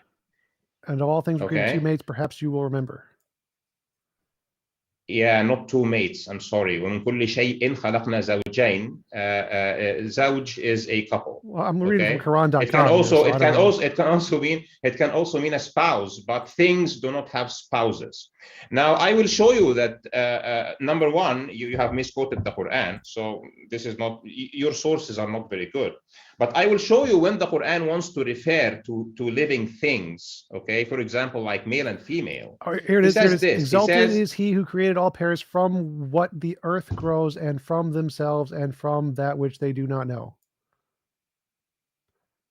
Glory to be okay, him so who what? created all the sexual So pairs this is now this is a different ayah of now. that So, which the so earth it is groweth, not okay, and of good. themselves. So it Glory to Allah who created in all pairs all things that the earth produces, as well as their own humankind. So all the interpretations say in this one, it's this one's, which one is this? 36. Glory to Allah who created all in pairs all things that the earth produces. So my apologies, it wasn't the other one, it was the 36. good. So good. So now, so the first ayah, we're done with it. Now, what is your problem with this ayah? So he says everything that is a pair I have created. He doesn't say that every living thing has to be male and female. He didn't say that. Glory to Allah who created in pairs all things that the earth produces. So created in pairs all things Can you tell me, please? that Can you the tell earth produces. again? Can you tell me, please, exactly which ayah are you preferring? Give me the number of the 36. chapter and the number of the ayah. All right. So 36, Surah Yasin. So 36. Yeah. So he says, سبحان الذي خلق الأزواج كلها. Okay, this is what سبحان الذي خلق الأزواج كلها. Exalted is he who has created all the pairs. Okay, so it doesn't say that everything is a pair. Okay, wait a minute. That interpretation, I'm continuing the ayah. Right. Apologies for interrupting, but that interpretation you just read is the one I read of 51 that you said was wrong. So the interpretation you're reading is from the same document you just said was wrong about 51.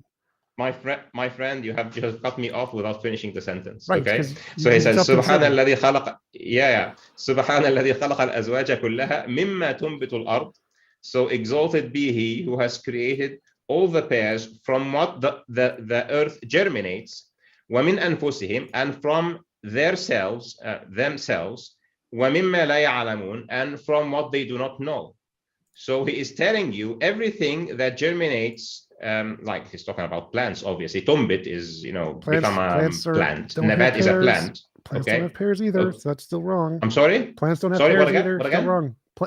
Plants also don't necessarily have pairs. So that's still wrong. Yeah, they don't necessarily have pairs, but he didn't say that plants necessarily. I didn't say that.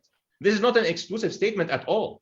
The other one was an exclusive statement. It says, the other one said, وَمِن كُلِّ شَيْءٍ خَلَقْنَا زَوْجَيْنِ. And of everything we have created pairs. And he's talking about things. Here he's talking about plants, and he is saying the plants that come from the earth in pairs, and you human beings who are male and female, I have created you. And I have created other things also that are in pairs that you do not know about.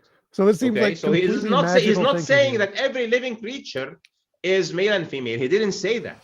Now look, that's exactly like what he said. You're just magically interpreting it to mean all things which happen to be pairs are the things I created. Did he not create the other things? Where did they come from? Is he just like some other thing created those other things? I'm only referring to these for no particular reason, just to ambiguate my sentence. I only created the pair thingies, and the other ones, well, let's just ignore them. Okay. Not mention them. Just not going to talk about it. No. Okay. So let me take you to, because you cannot just take an ayah in the middle of a surah. So the ayah was talking already about plants. If you go 3 or 4 ayahs back, he is talking about وآية لهم الأرض الميتة أحييناها وأخرجنا منها حبا فمنه يأكلون. And assigned to them is the dead earth to which we bring to life and bring out of it seeds or grains from which they eat. وجعلنا فيها جنات من نخيل وأعناب وفجرنا فيها من العيون. And we make in it gardens of palm trees and of grapes, and we extract spring water out of it, or make springs come out of it. ليأكلوا من ثمره وما عملته أيديهم, so that they can eat from its fruits and from what their hands have worked. أفلا يشكرون, wouldn't they be thankful? So he is talking about plants like palm trees, like grapes, that are, that people implant. And he is saying, I have made all of this for you so that you can work it and you can eat from it. Wouldn't you be thankful? And then he says this ayah, سبحان الذي خلق الأزواج كلها مما تنبت الأرض. Exalted be he who has created all the pairs from what the land germinates. It's not an ayah in the middle of the, of outer space where you can take out of its context. It's talking about people who are farming palm trees, who are farming grapes, who are farming other things that we eat, that are essentially things that are in male and female, as far as the context of the ayah is concerned. And then he says, not only have I created those plants, I have also created you. And pineapples reproduce asexually. So pineapples are things people. There is no pineapples in the ayah. He's talking about palm trees and grapes in this ayah. And he is talking then about plants that come in male and female. So pineapples would be you can tell me, for example, that also protozoa do not come, or fungi do not come in males and females. I don't care. It's talking about plants that people are farming, and it's specifically talking about two types of plants. Pineapples are about other plants that grow in gardens. So literally, he's just ignoring like most of the world. He's like just literally in this one farm, only these two, which only refer to sexual reproduction, and literally nothing else. He has made a statement about things that come in pairs, and then he went into the human being at the end of the ayah, and then he said, "I have also created what you do not know." Whether it is anything else. Oh, he's wrong about that so too. He did not say, if you can give me an ayah that says all plants must be in male and female, this will be a scientific error if it contradicts with science and the Quran is false. Simple. But if I tell you, everything that is in male and female I have created, there is no issue in that. Exalted, the one you literally read, exalted is he who created all pairs from what the earth grows and from themselves. Yeah. Which is false. Yeah, literally false. But I also wanted to mention your physics thing. So fields don't come in pairs. One sec. Okay. So you mentioned fundamental particles and things. Fields, which are the most fundamental thing in the universe, don't come in pairs either. So if you mentioned the fields thing, that would also be false. Are you finished? Yeah. Okay. So in this ayah, there is nothing false there. He is saying that every pair of what the land grows, he has created. So if you can mention to me a plant that comes in pairs, then I can tell you, according to this ayah, Allah has created it. Well, and then he says, and I have also created you, and I have also created what you do not know about. So this is what the ayah says. It does not say plants have to be male and female. It does not say that. Okay. So you can magically interpret it in any way you want, but that's what it says. I'm just reading to you the text, and I'm showing you that according to the context and the scope of the text, there is no scientific issue. Yeah, there is. And I'm telling you that the other ayah, interpret it, but if the other ayah, Tom, was saying this, every living thing, okay, or every plant I have created in pairs, that's what it says. It would have been false, but it didn't say that. That's what it says. It's false. One of things. That's what it says. No, it doesn't. But let's go. I do want you to address the other thing. So quantum fields don't come in pairs. Which one? Quantum fields don't come in pairs. So the other one where you says all things come in pairs, quantum fields don't come in pairs.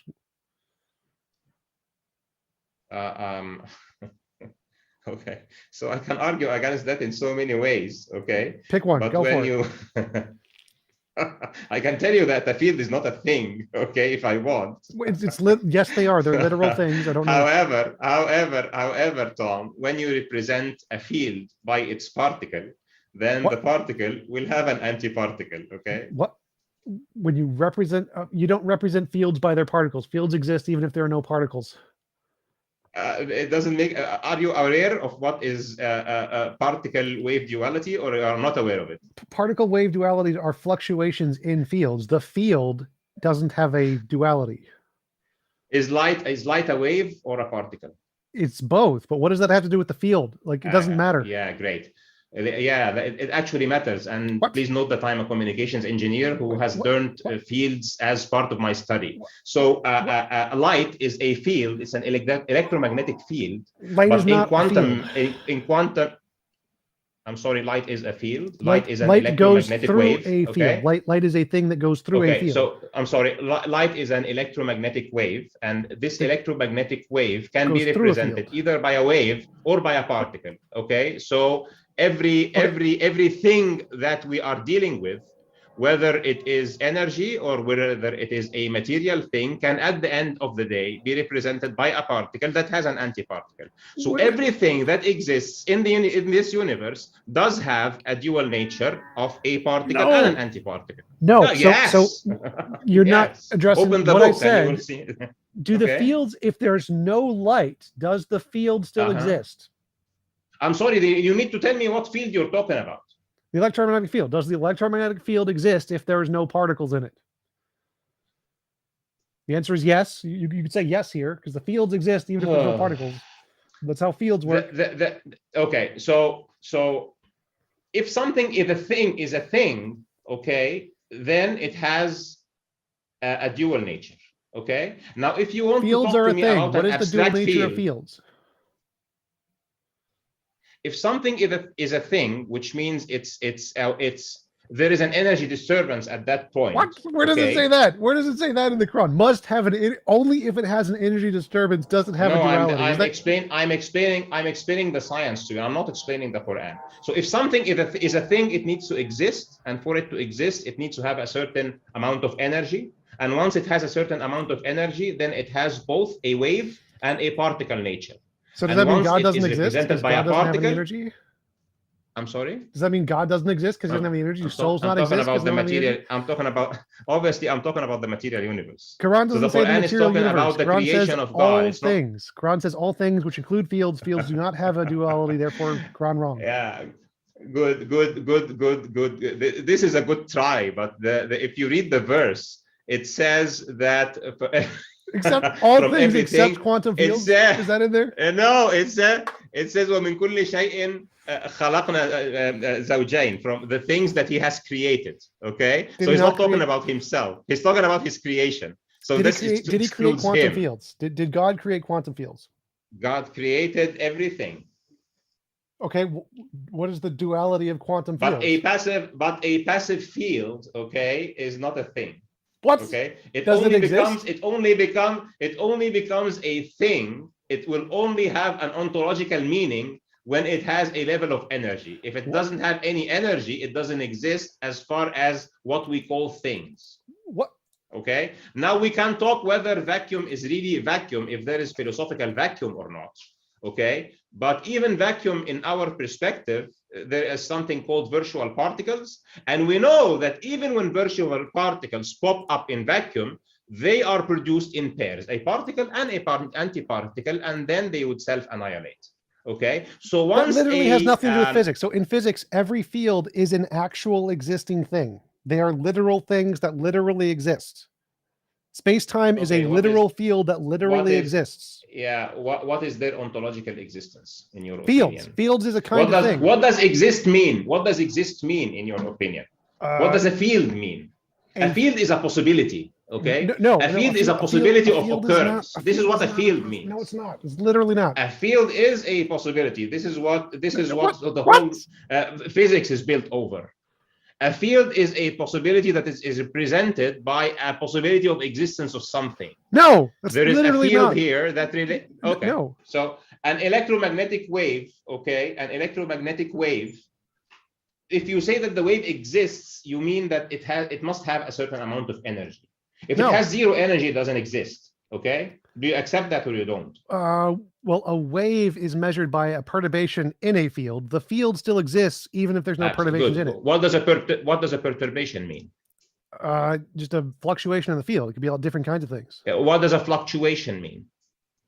A difference That there in is some. that there is a level of energy. That No, there is a no, level of even- energy. No, This is no, what no, it no, means. no, because like space and time are themselves emergent kinds of fields, and so it doesn't necessarily mean like there's an energy transfer to cause that. That's not what it necessarily means. Like causation Are you could be a aware field.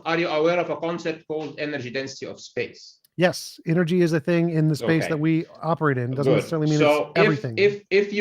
if you can fathom space that has zero energy, then it doesn't exist. No, Okay. that's, If there is wrong. space, there is a specific amount of energy. No. Now, There this are specific amount of energy. One sec. So there are virtual fields that literally have no energy, but they still exist. So that's wrong. No, they don't exist. Once they have virtual energy that is zero, they don't exist. No, Okay? no. Again, that's not how virtual fields work. So again, that is exactly in physics, how they work. one sec. In physics, a field is a physical quantity represented by a scalar vector or tensor that has a value for each point in space and time. Does not mean energy. Nowhere in there is energy. Energy is not referenced there at all. 0 times is energy mentioned there. So a field. If a field has zero energy, then the scalar value at any point of that space and time that it is in will have to be zero. Yes, but it still exists. Otherwise, wait. Yeah. No, if it's zero, it doesn't exist. No. Oh my God. What are you talking about? If the field, the only way that you're it not, will wait, be zero. wait. You're not understanding. You're not understanding at all here. So if you have a field with a value of 0 at every point, the field still exists. There is still a value at each point. The field is still there, even if the value is 0. Stop. It then exists as a mathematical construct. So gravity. Yeah. Imagine if there were no particles that had any gravitational effect at all, 0 particles of gravity. Gravity would still be there. The field that represents gravity, even though it has 0 at every point, the field would still exist. Fields influence how things interact. The field is literally there, even if nothing is there to interact with them. This is basic physics. The field exists regardless of whether or not any particles are in it. This is not basic physics. Yes, it is. It's literally complete science fiction.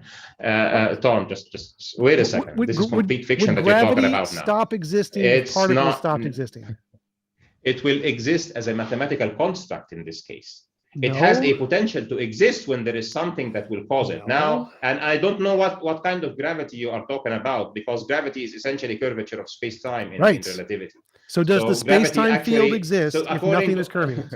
Does space and time exist if nothing is curving it? It has nothing to do now with gravity now. Gravity is literally the curvature of space-time.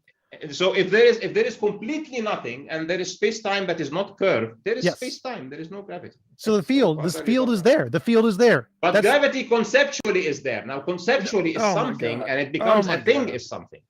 Okay, so the concept of gravity exists. It means that if a massive object exists, it will warp space-time around it. Okay, but until this massive object exists, nothing is warped. Nothing is gravitating towards anything. So how does it warp something that isn't there? How does it warp something that isn't there? If there's nothing there to warp, how could it potentially warp the nothing that is there to not warp? Are you confirming my point or what? No, I'm debunking you. So if you're saying that it can only be there if something is there to warp it, well, then something must be there first to be warped, doesn't it? Something has to exist in some location that can potentially be warped. It doesn't just magically pop into existence and start warping. It has to be there first.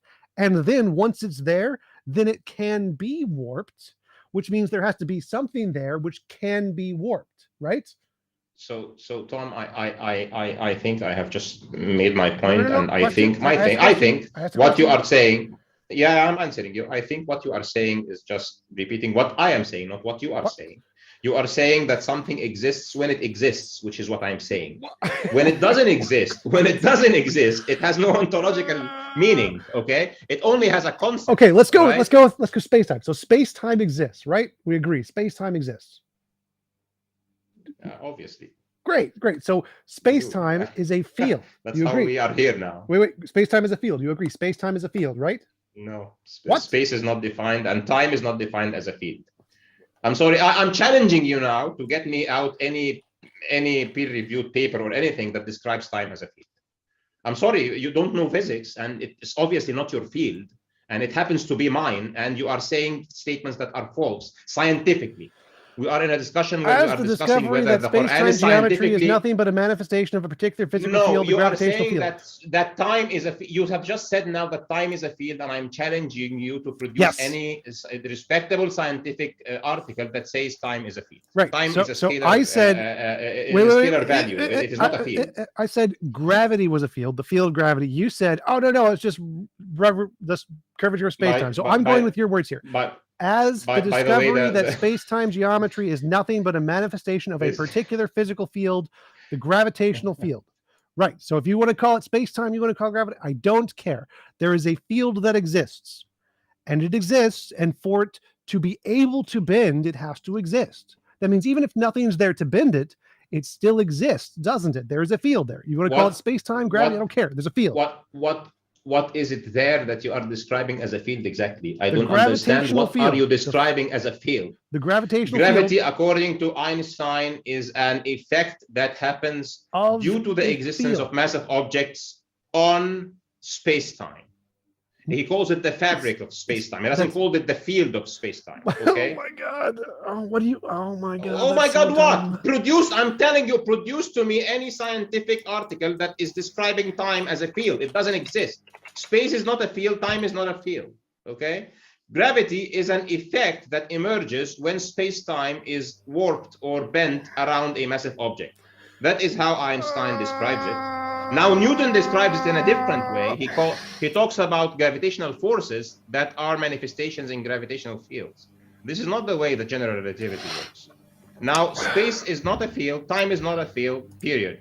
Now, if you are talking about any other field, an electromagnetic field, where an electromagnetic wave is traveling, okay, now what I'm telling you, now we have a thing that is happening.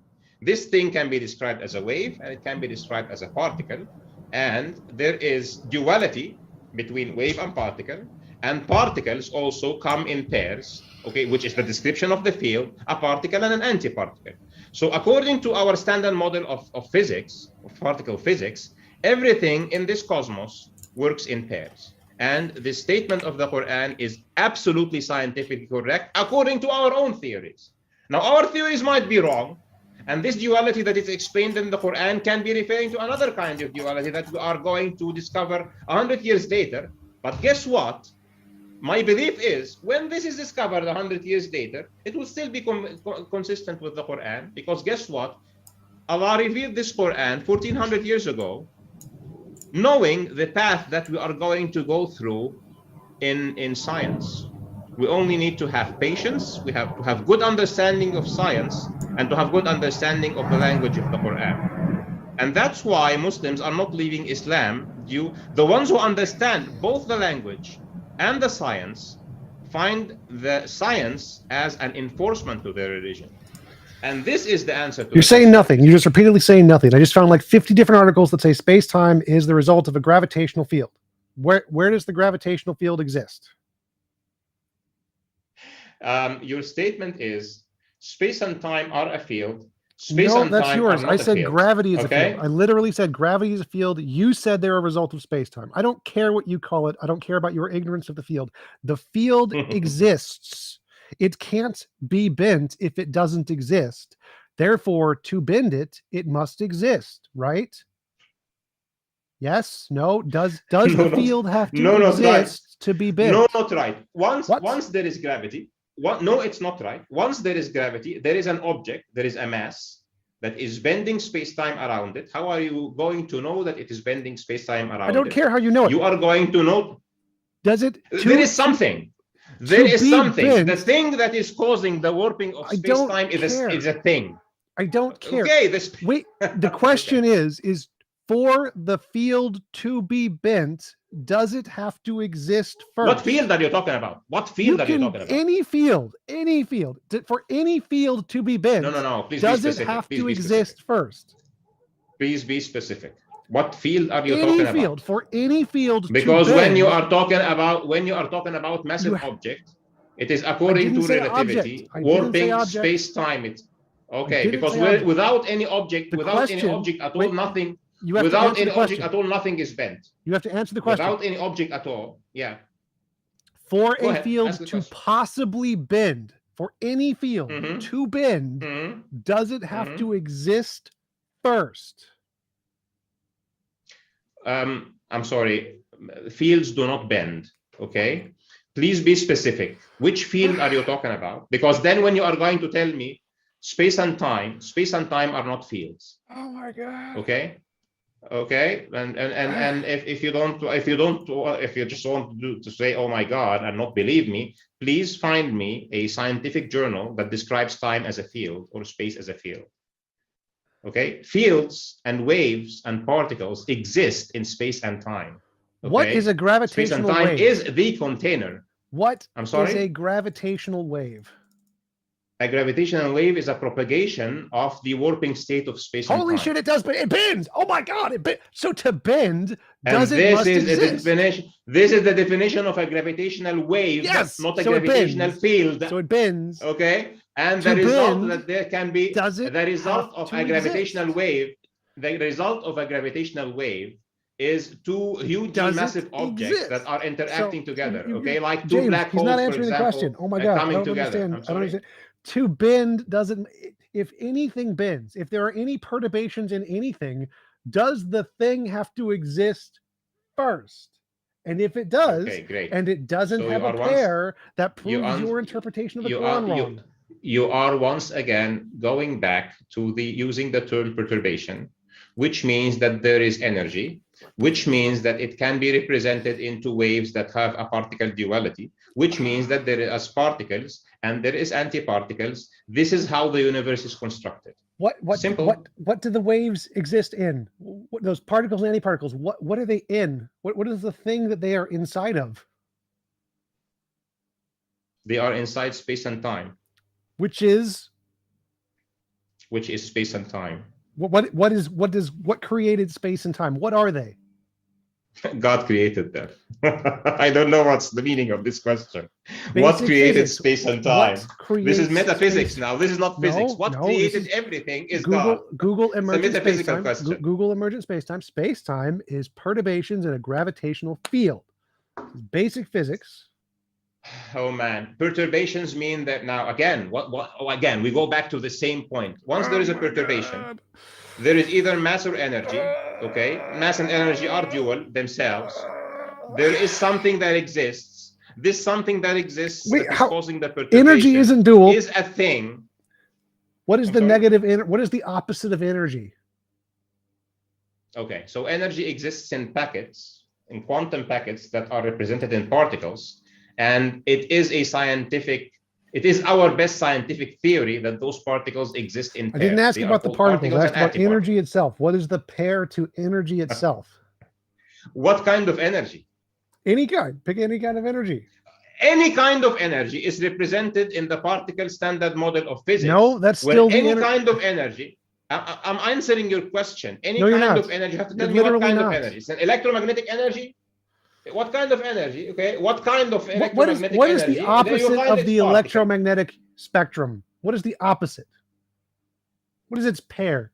What is the opposite of the strong force? What is the opposite of the weak force? What is the opposite of the gravitational force? Pick the opposite. Okay, so the strong force and the weak force are represented by particles called gluons, and they exist in pairs. I don't care about the gluon. I'm sorry, Tom. You are not a particle physicist, and you are just in my discipline. This is not a fair conversation. So I am just telling you that the standard model of particle physics is based on particle duality. And the standard model of understanding our universe is based on duality between waves and particles. And the standard model of understanding material is that material and energy are two faces of the same coin. Everything that we know about physics is that the one constant thing about this universe is it comes in pairs. So the statement of the Quran that everything that Allah has created is in pairs is absolutely correct. It's a very simple thing that I'm stating. Now you can. Okay, I just Googled the physics. I just Googled a physics document. You can there are prepare more scalar for this, fields, right? vector fields. Still, they are there. They are real. We use abstractions to mathematically model them. They exist. Again, fields are possibilities of existence. No, they are real. Things they exist, are there. No they possibility. Real, possibility is not a thing. They don't become real. they become something when there No. is energy that No. causes a perturbation. This is No. how it works. No. And you know something, Tom. Now I'm telling you something that is very simple. No, That you're there is not. duality You're telling me between something mass that and goes against energy. all of science. It doesn't. No, I'm sorry. If you if you misrepresent science, it doesn't mean I'm going against it. I'm telling you that there is duality between mass and energy. There is duality between a wave and a particle, and that particles comes in pairs. Now, those are things that are the fundamentals of our current understanding, the current theories that are governing physics. Okay, so now you're getting out of things, okay, and telling me, okay, what's a field? So I'm telling you, a field is a possibility of existence of something. Here's a direct quote from a scientific journal. These quantum fields really do exist throughout space. And experiments not only show that they do exist, but show that there's a magnitude of their effects as well. Contributions of known quantum fields of the vacuum cannot be particularly calculated today. Oh no, they exist. I don't mind. How are those fields? Okay. What is the manifestation of their existence? That's how they're measured, not what they are. So whether you measure their effect, they're there even if you don't measure their effect. You're confusing epistemology and ontology. You don't understand the difference. Wait, let me finish. I'm not confusing anything. Let me finish. You are confusing the effect that we can measure the field with, which is we use particles and waves to measure the effect of the field, with the existence of the field itself. The field is there, even if we're not measuring any effects of it, the field still exists. That's how we can measure the effects. If the field didn't exist, we wouldn't be able to measure any effects of it because it wouldn't exist. This is so dumb. I think I've crushed you enough on this point. Basic physics. No, you have not crushed me at anything, actually. You have not crushed me at anything. Okay? An electromagnetic wave exists in an electromagnetic field. The wave is the perturbation of the field. All right. I don't know how to explain it to you more than this. For the field to be anything, there needs to be a change in the energy of the field so that we can measure a wave or a particle in that sense. All right. This is the reality of how things are. No, this is your delusion that you don't understand basic physics. Because I literally talk to physicists like on a daily basis. Like, no, they all agree. The field literally exists. You don't need perturbations in it. That's just how we measure it. That's how we see it. But we don't need to see it for it to exist. It's still there, even if we don't see it. We go, oh my God. Like every physicist agrees, if we got rid of all particles, gravity would still be there. We just wouldn't see it. So pick one kind of wave, okay, and go and find what its field is, and go and find what is the particle. Okay, sorry. Okay, good. Okay, and then go and find whether this field can be when it's manifested in a wave. Or even not, if you would like to look at the non-perturbed state, let's say, and go and please look if this the particle that can represent the field has an antiparticle or not. Okay, in the standard model. It doesn't matter. The field is what matters. Oh God. So I'm telling you that everything in our standard model of physics at the end of the day is represented by a particle, and according to the model there needs to be an antiparticle to respect something called symmetry. Okay, so even if you refer to fields, I don't mind. Okay, let's say you would like to refer to fields for some peculiar reason. Okay, and then go back. Okay, look into very recently discovered fields, okay, and find what is the particle that represents them and whether it has an antiparticle or not. Okay, what's the anti-Higgs particle? And then tell me, does it or not reconfirm that even that example will have a particle and antiparticle? Okay. Okay, what's the antiparticle of the Higgs?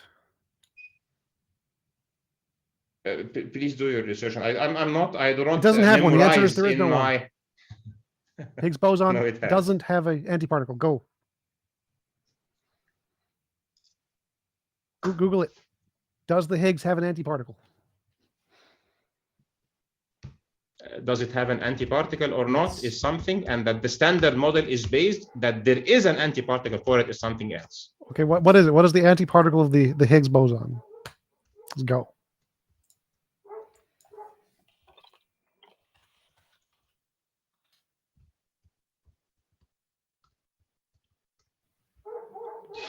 Maybe a good time for me to tell you folks, we're going to jump into the Q&A soon, but I want to let you know in the meantime, both of our guests are linked At in the description. elemental particle level, bosons do not have an antiparticles. Boned.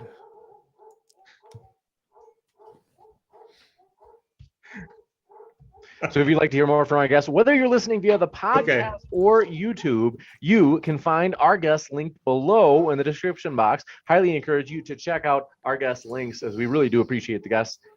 Thanks so much. Finding Truth. Would you like to go closing statements? If you'd like to.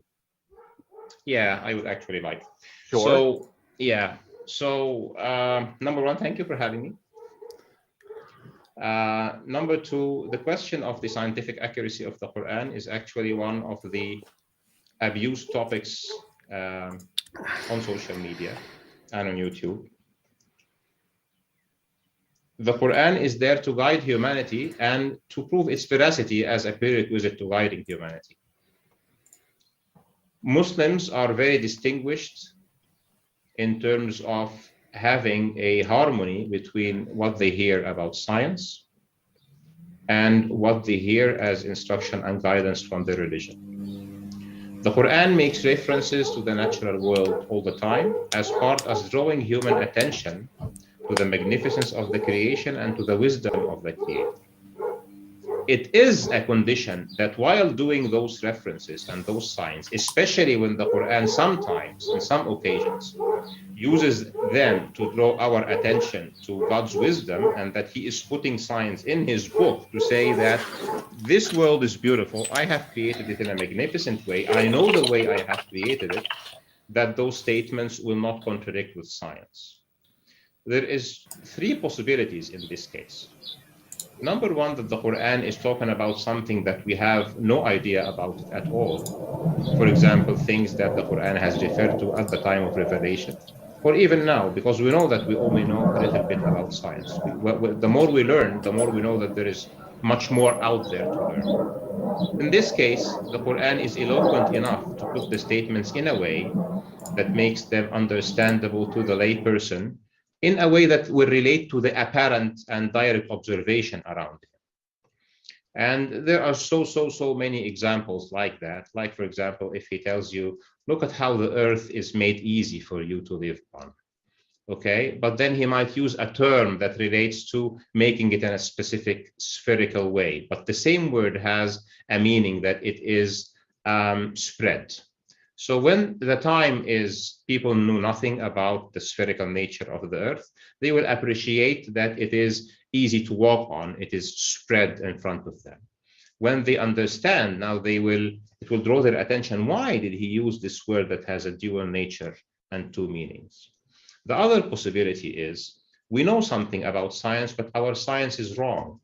Our science, for example, up to the early 1900s, just this last century, just 100 years ago, was referring to a static universe. So Allah subhanahu wa ta'ala in the Quran makes a statement that He is the expander of the universe, that the universe started as collapsed together and that He ripped it apart.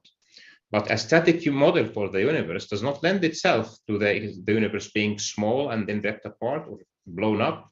It doesn't even lend itself to the universe expanding. So he actually uses a word, وَإِنَّا لَمُوسِعُونَ, that can be understood in a different subtle meaning that makes people pass on it and not think that it has a scientific meaning. And then the third, and this is part of the eloquence of the Quran, it is the parable that I have said that relates to the scientist who wants to give a speech to three graders, to people in grade 3 in school. Now, the third possibility is that we have science that is correct, that is not theoretical models, that is not imaginations or mathematical constructs, that are direct observations and direct measurements. And it is falsifiable, and it's provable, and it is repeatable, and it satisfies everything in the scientific method that makes it good science. Now, this kind of third category cannot, will not, and have not ever had any collision with the Quran, and that's why there are still Muslims. That's why there are still Muslims who are standing tight and very sure that the Quran does not only describe their guidance in life, but also gives them the signs that Allah subhanahu wa ta'ala exists and that He is the creator of the cosmos and of life and of humanity and of our consciousness and souls, and He is going to take it away and we are going to stand in front of Him. Now, this position of Islam is consistent whether with the Quran or with other religions that have been brought down from God, except that Islam sees itself as the final revelation and its book as the preserved one. So if there are other religions that have some of that features, it's okay with Islam. However, if some religion or some other sacred scripture that Islam acknowledges has an issue, we attribute that issue whether to translation of the people who conveyed it or to human opinions who have interpreted it. At the end of the day, to answer the question whether the Quran is scientifically accurate, the answer is yes. And time. Thank you very much. We'll kick it over to TJump for his closing statement as well. Tom, the floor is all yours. So as I gave in my introduction, there are just dozens and dozens of scientific errors as demonstrated in the debate today that show that it is definitely not scientifically accurate. Beyond that, it's just a fictional document that people ambiguate to try and fit current scientific data. As always, it's science that makes the progress, and religion tries to catch up by making itself fit the science, as always. Nowhere in the Quran does it give us any insights into anything valuable about the world whatsoever. It only just tries to catch up with the scientific progress that we have. It is morally abhorrent. It is scientifically inaccurate. It is pretty much useless as a doctrine to do for anything today. And science is for sure the way to go. And as I demonstrated, it is wrong. And no matter how much ambiguous thinking you use, it's still going to be wrong. I'll conclude there. You got it. And with that, we're going to jump into the Q&A. So we're going to go through these quick, and that way we can let the speakers out of here on time. No guarantees on whether or not we're going to get to every single question. So folks, we're going to try though. And this one coming in first from Kwani Upstate says, a split moon means someone pulled their pants down and split. Never mind that. Thanks for that. Molly Atat says, 8 ayahs call humans, quote, Bani Adam, unquote, offsprings of Adam. In Surah 2, it talks about Adam created in heaven and sent down to earth. In Surah 4, it says we came from one man. Is that scientifically correct? If so, explain evolution, please. Yeah, so I am not actually a proponent of unguided evolution. I think unguided evolution is false. Even Muslims who accept unguided evolution, they accept it because God is in control of the universe. They accept evolution, but they do not accept the unguided part. So even those who accept that evolution is there do not accept the unguidedness and believe in something called Adamic exceptionalism, that even if God has chosen to create life through guiding chemistry into biochemistry into life, and then he guided evolution of creatures into higher order primates, he actually did create humans directly. Now, the whole issue is a matter of your ontological beliefs or metaphysical beliefs. If you believe that God has created the universe, there is no issue that he chooses to create humans in a separate or a special way. It starts from your worldview, actually. You got it. Dave Dahlia 4, thanks for your super chat. Says James is the best moderator. Appreciate your support, David. Matthew N says, James, thanks for these debates. And I have to give all credit to the speakers who are linked in the description. You can find both TJump and Finding Truth's link down in the description box, including if you're listening to the podcast. My dear friends, we're on podcast. And if you're listening there right now, I have both TJump's and Finding Truth's link in the description box there too. Wait, are you live streaming to a podcast? No. But for when people are listening to it, it'll be current. And then Neon Nyor, thanks for your question, said, Finding Truth, thoughts on Nintendo being a Jesuit company that had the Islamic moon symbol in Zelda 64. I don't know about that. Nintendo can choose whatever it wants as its symbol. Juicy. This one's from Tyler3978, says, Buddhism teaches that the universe has always existed, similar to some of the ideas about the existence of the singularity before the Big Bang. Does this make Buddhism scientific to finding truth? Buddhism does not posit as a religion. Buddhism is a philosophy and a path for self-purification. There are some people that I'm aware of that they call themselves Christian Buddhists, for example. So I think the Buddha himself might have identified or not identified as a Hindu, but he is known for his philosophy, not for his not as a separate religion. You got it. This one coming in from Stupid Whore Energy Strikes again, says Nah 771 15 through 16 says there are 7 heavens and the moon is a light.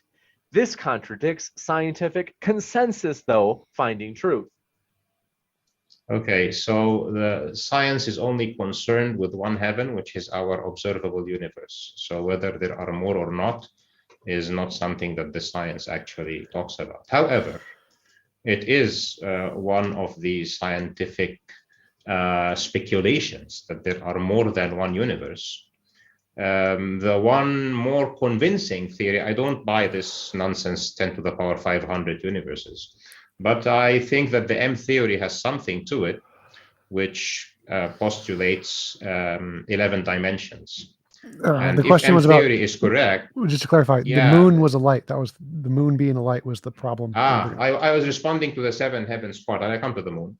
So if the M theory is correct, then we have 11 dimensions, which is 3 of time that we know about, 3 of space that we know about, 1 of time that makes 4, and then 7 additional, which would be the 7 heavens.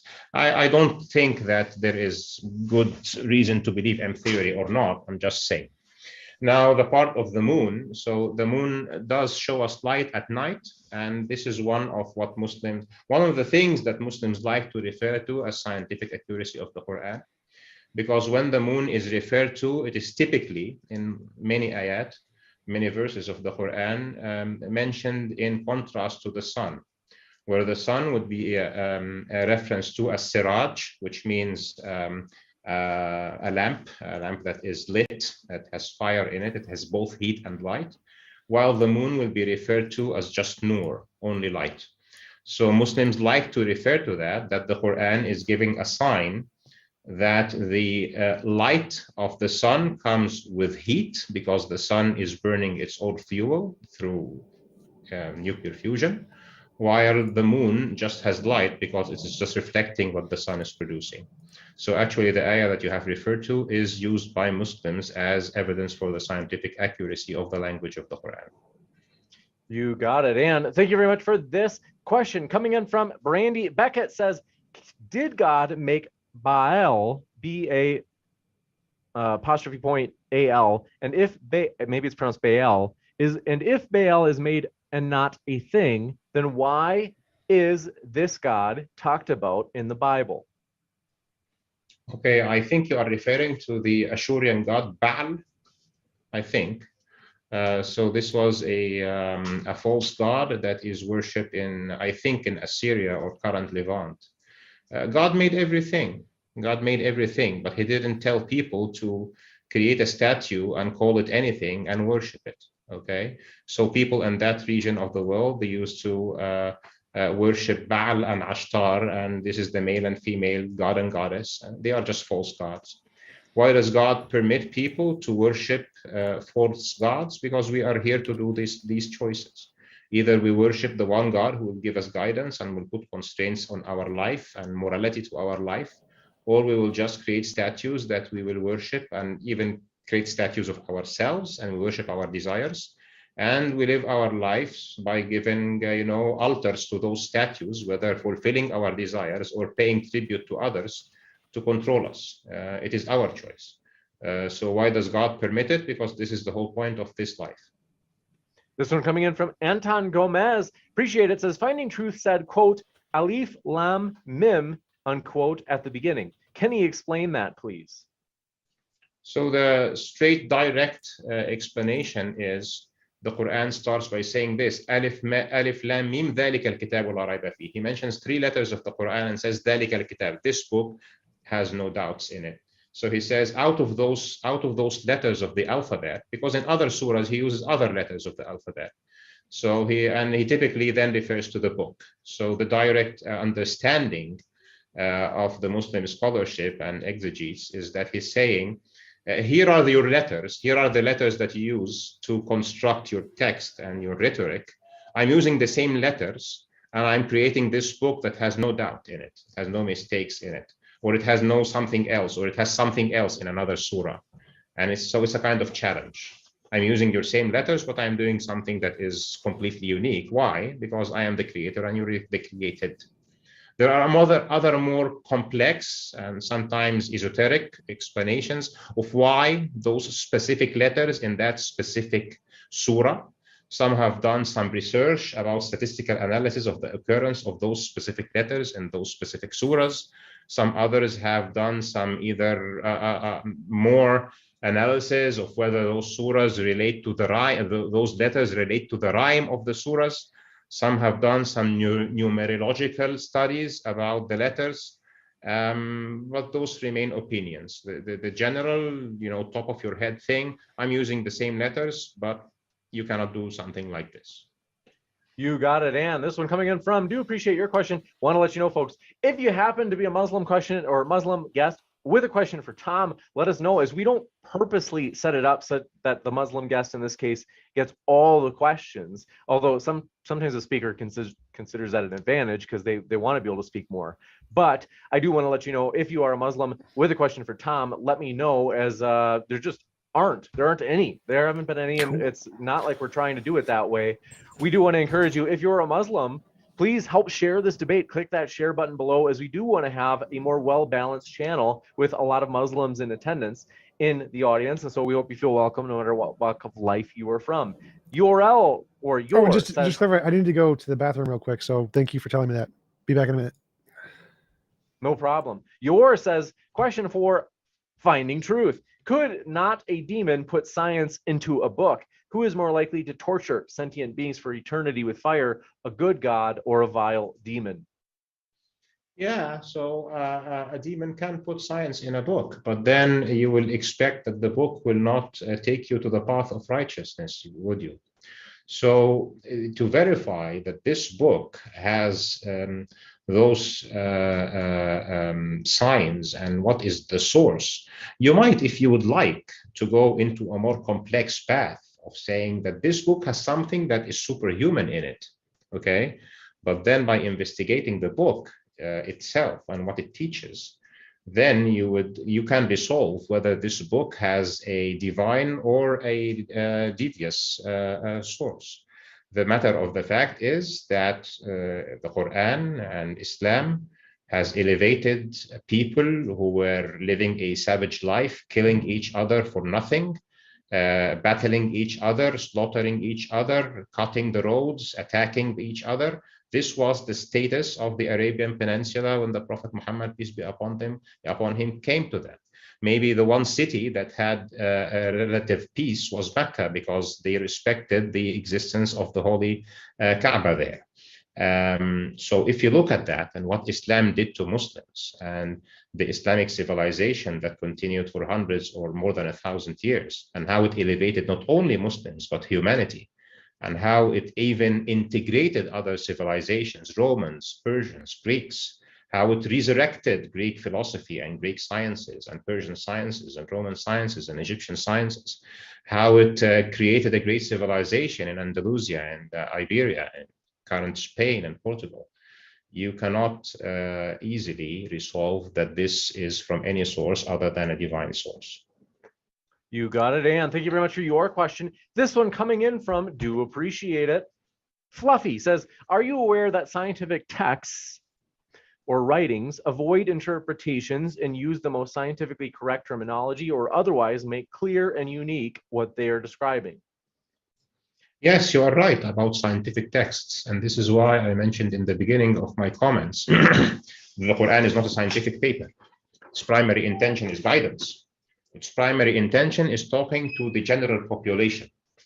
However, it says there, إِنَّمَا يَخْشَى اللَّهَ مِنْ عِبَادِهِ الْعُلَمَاء.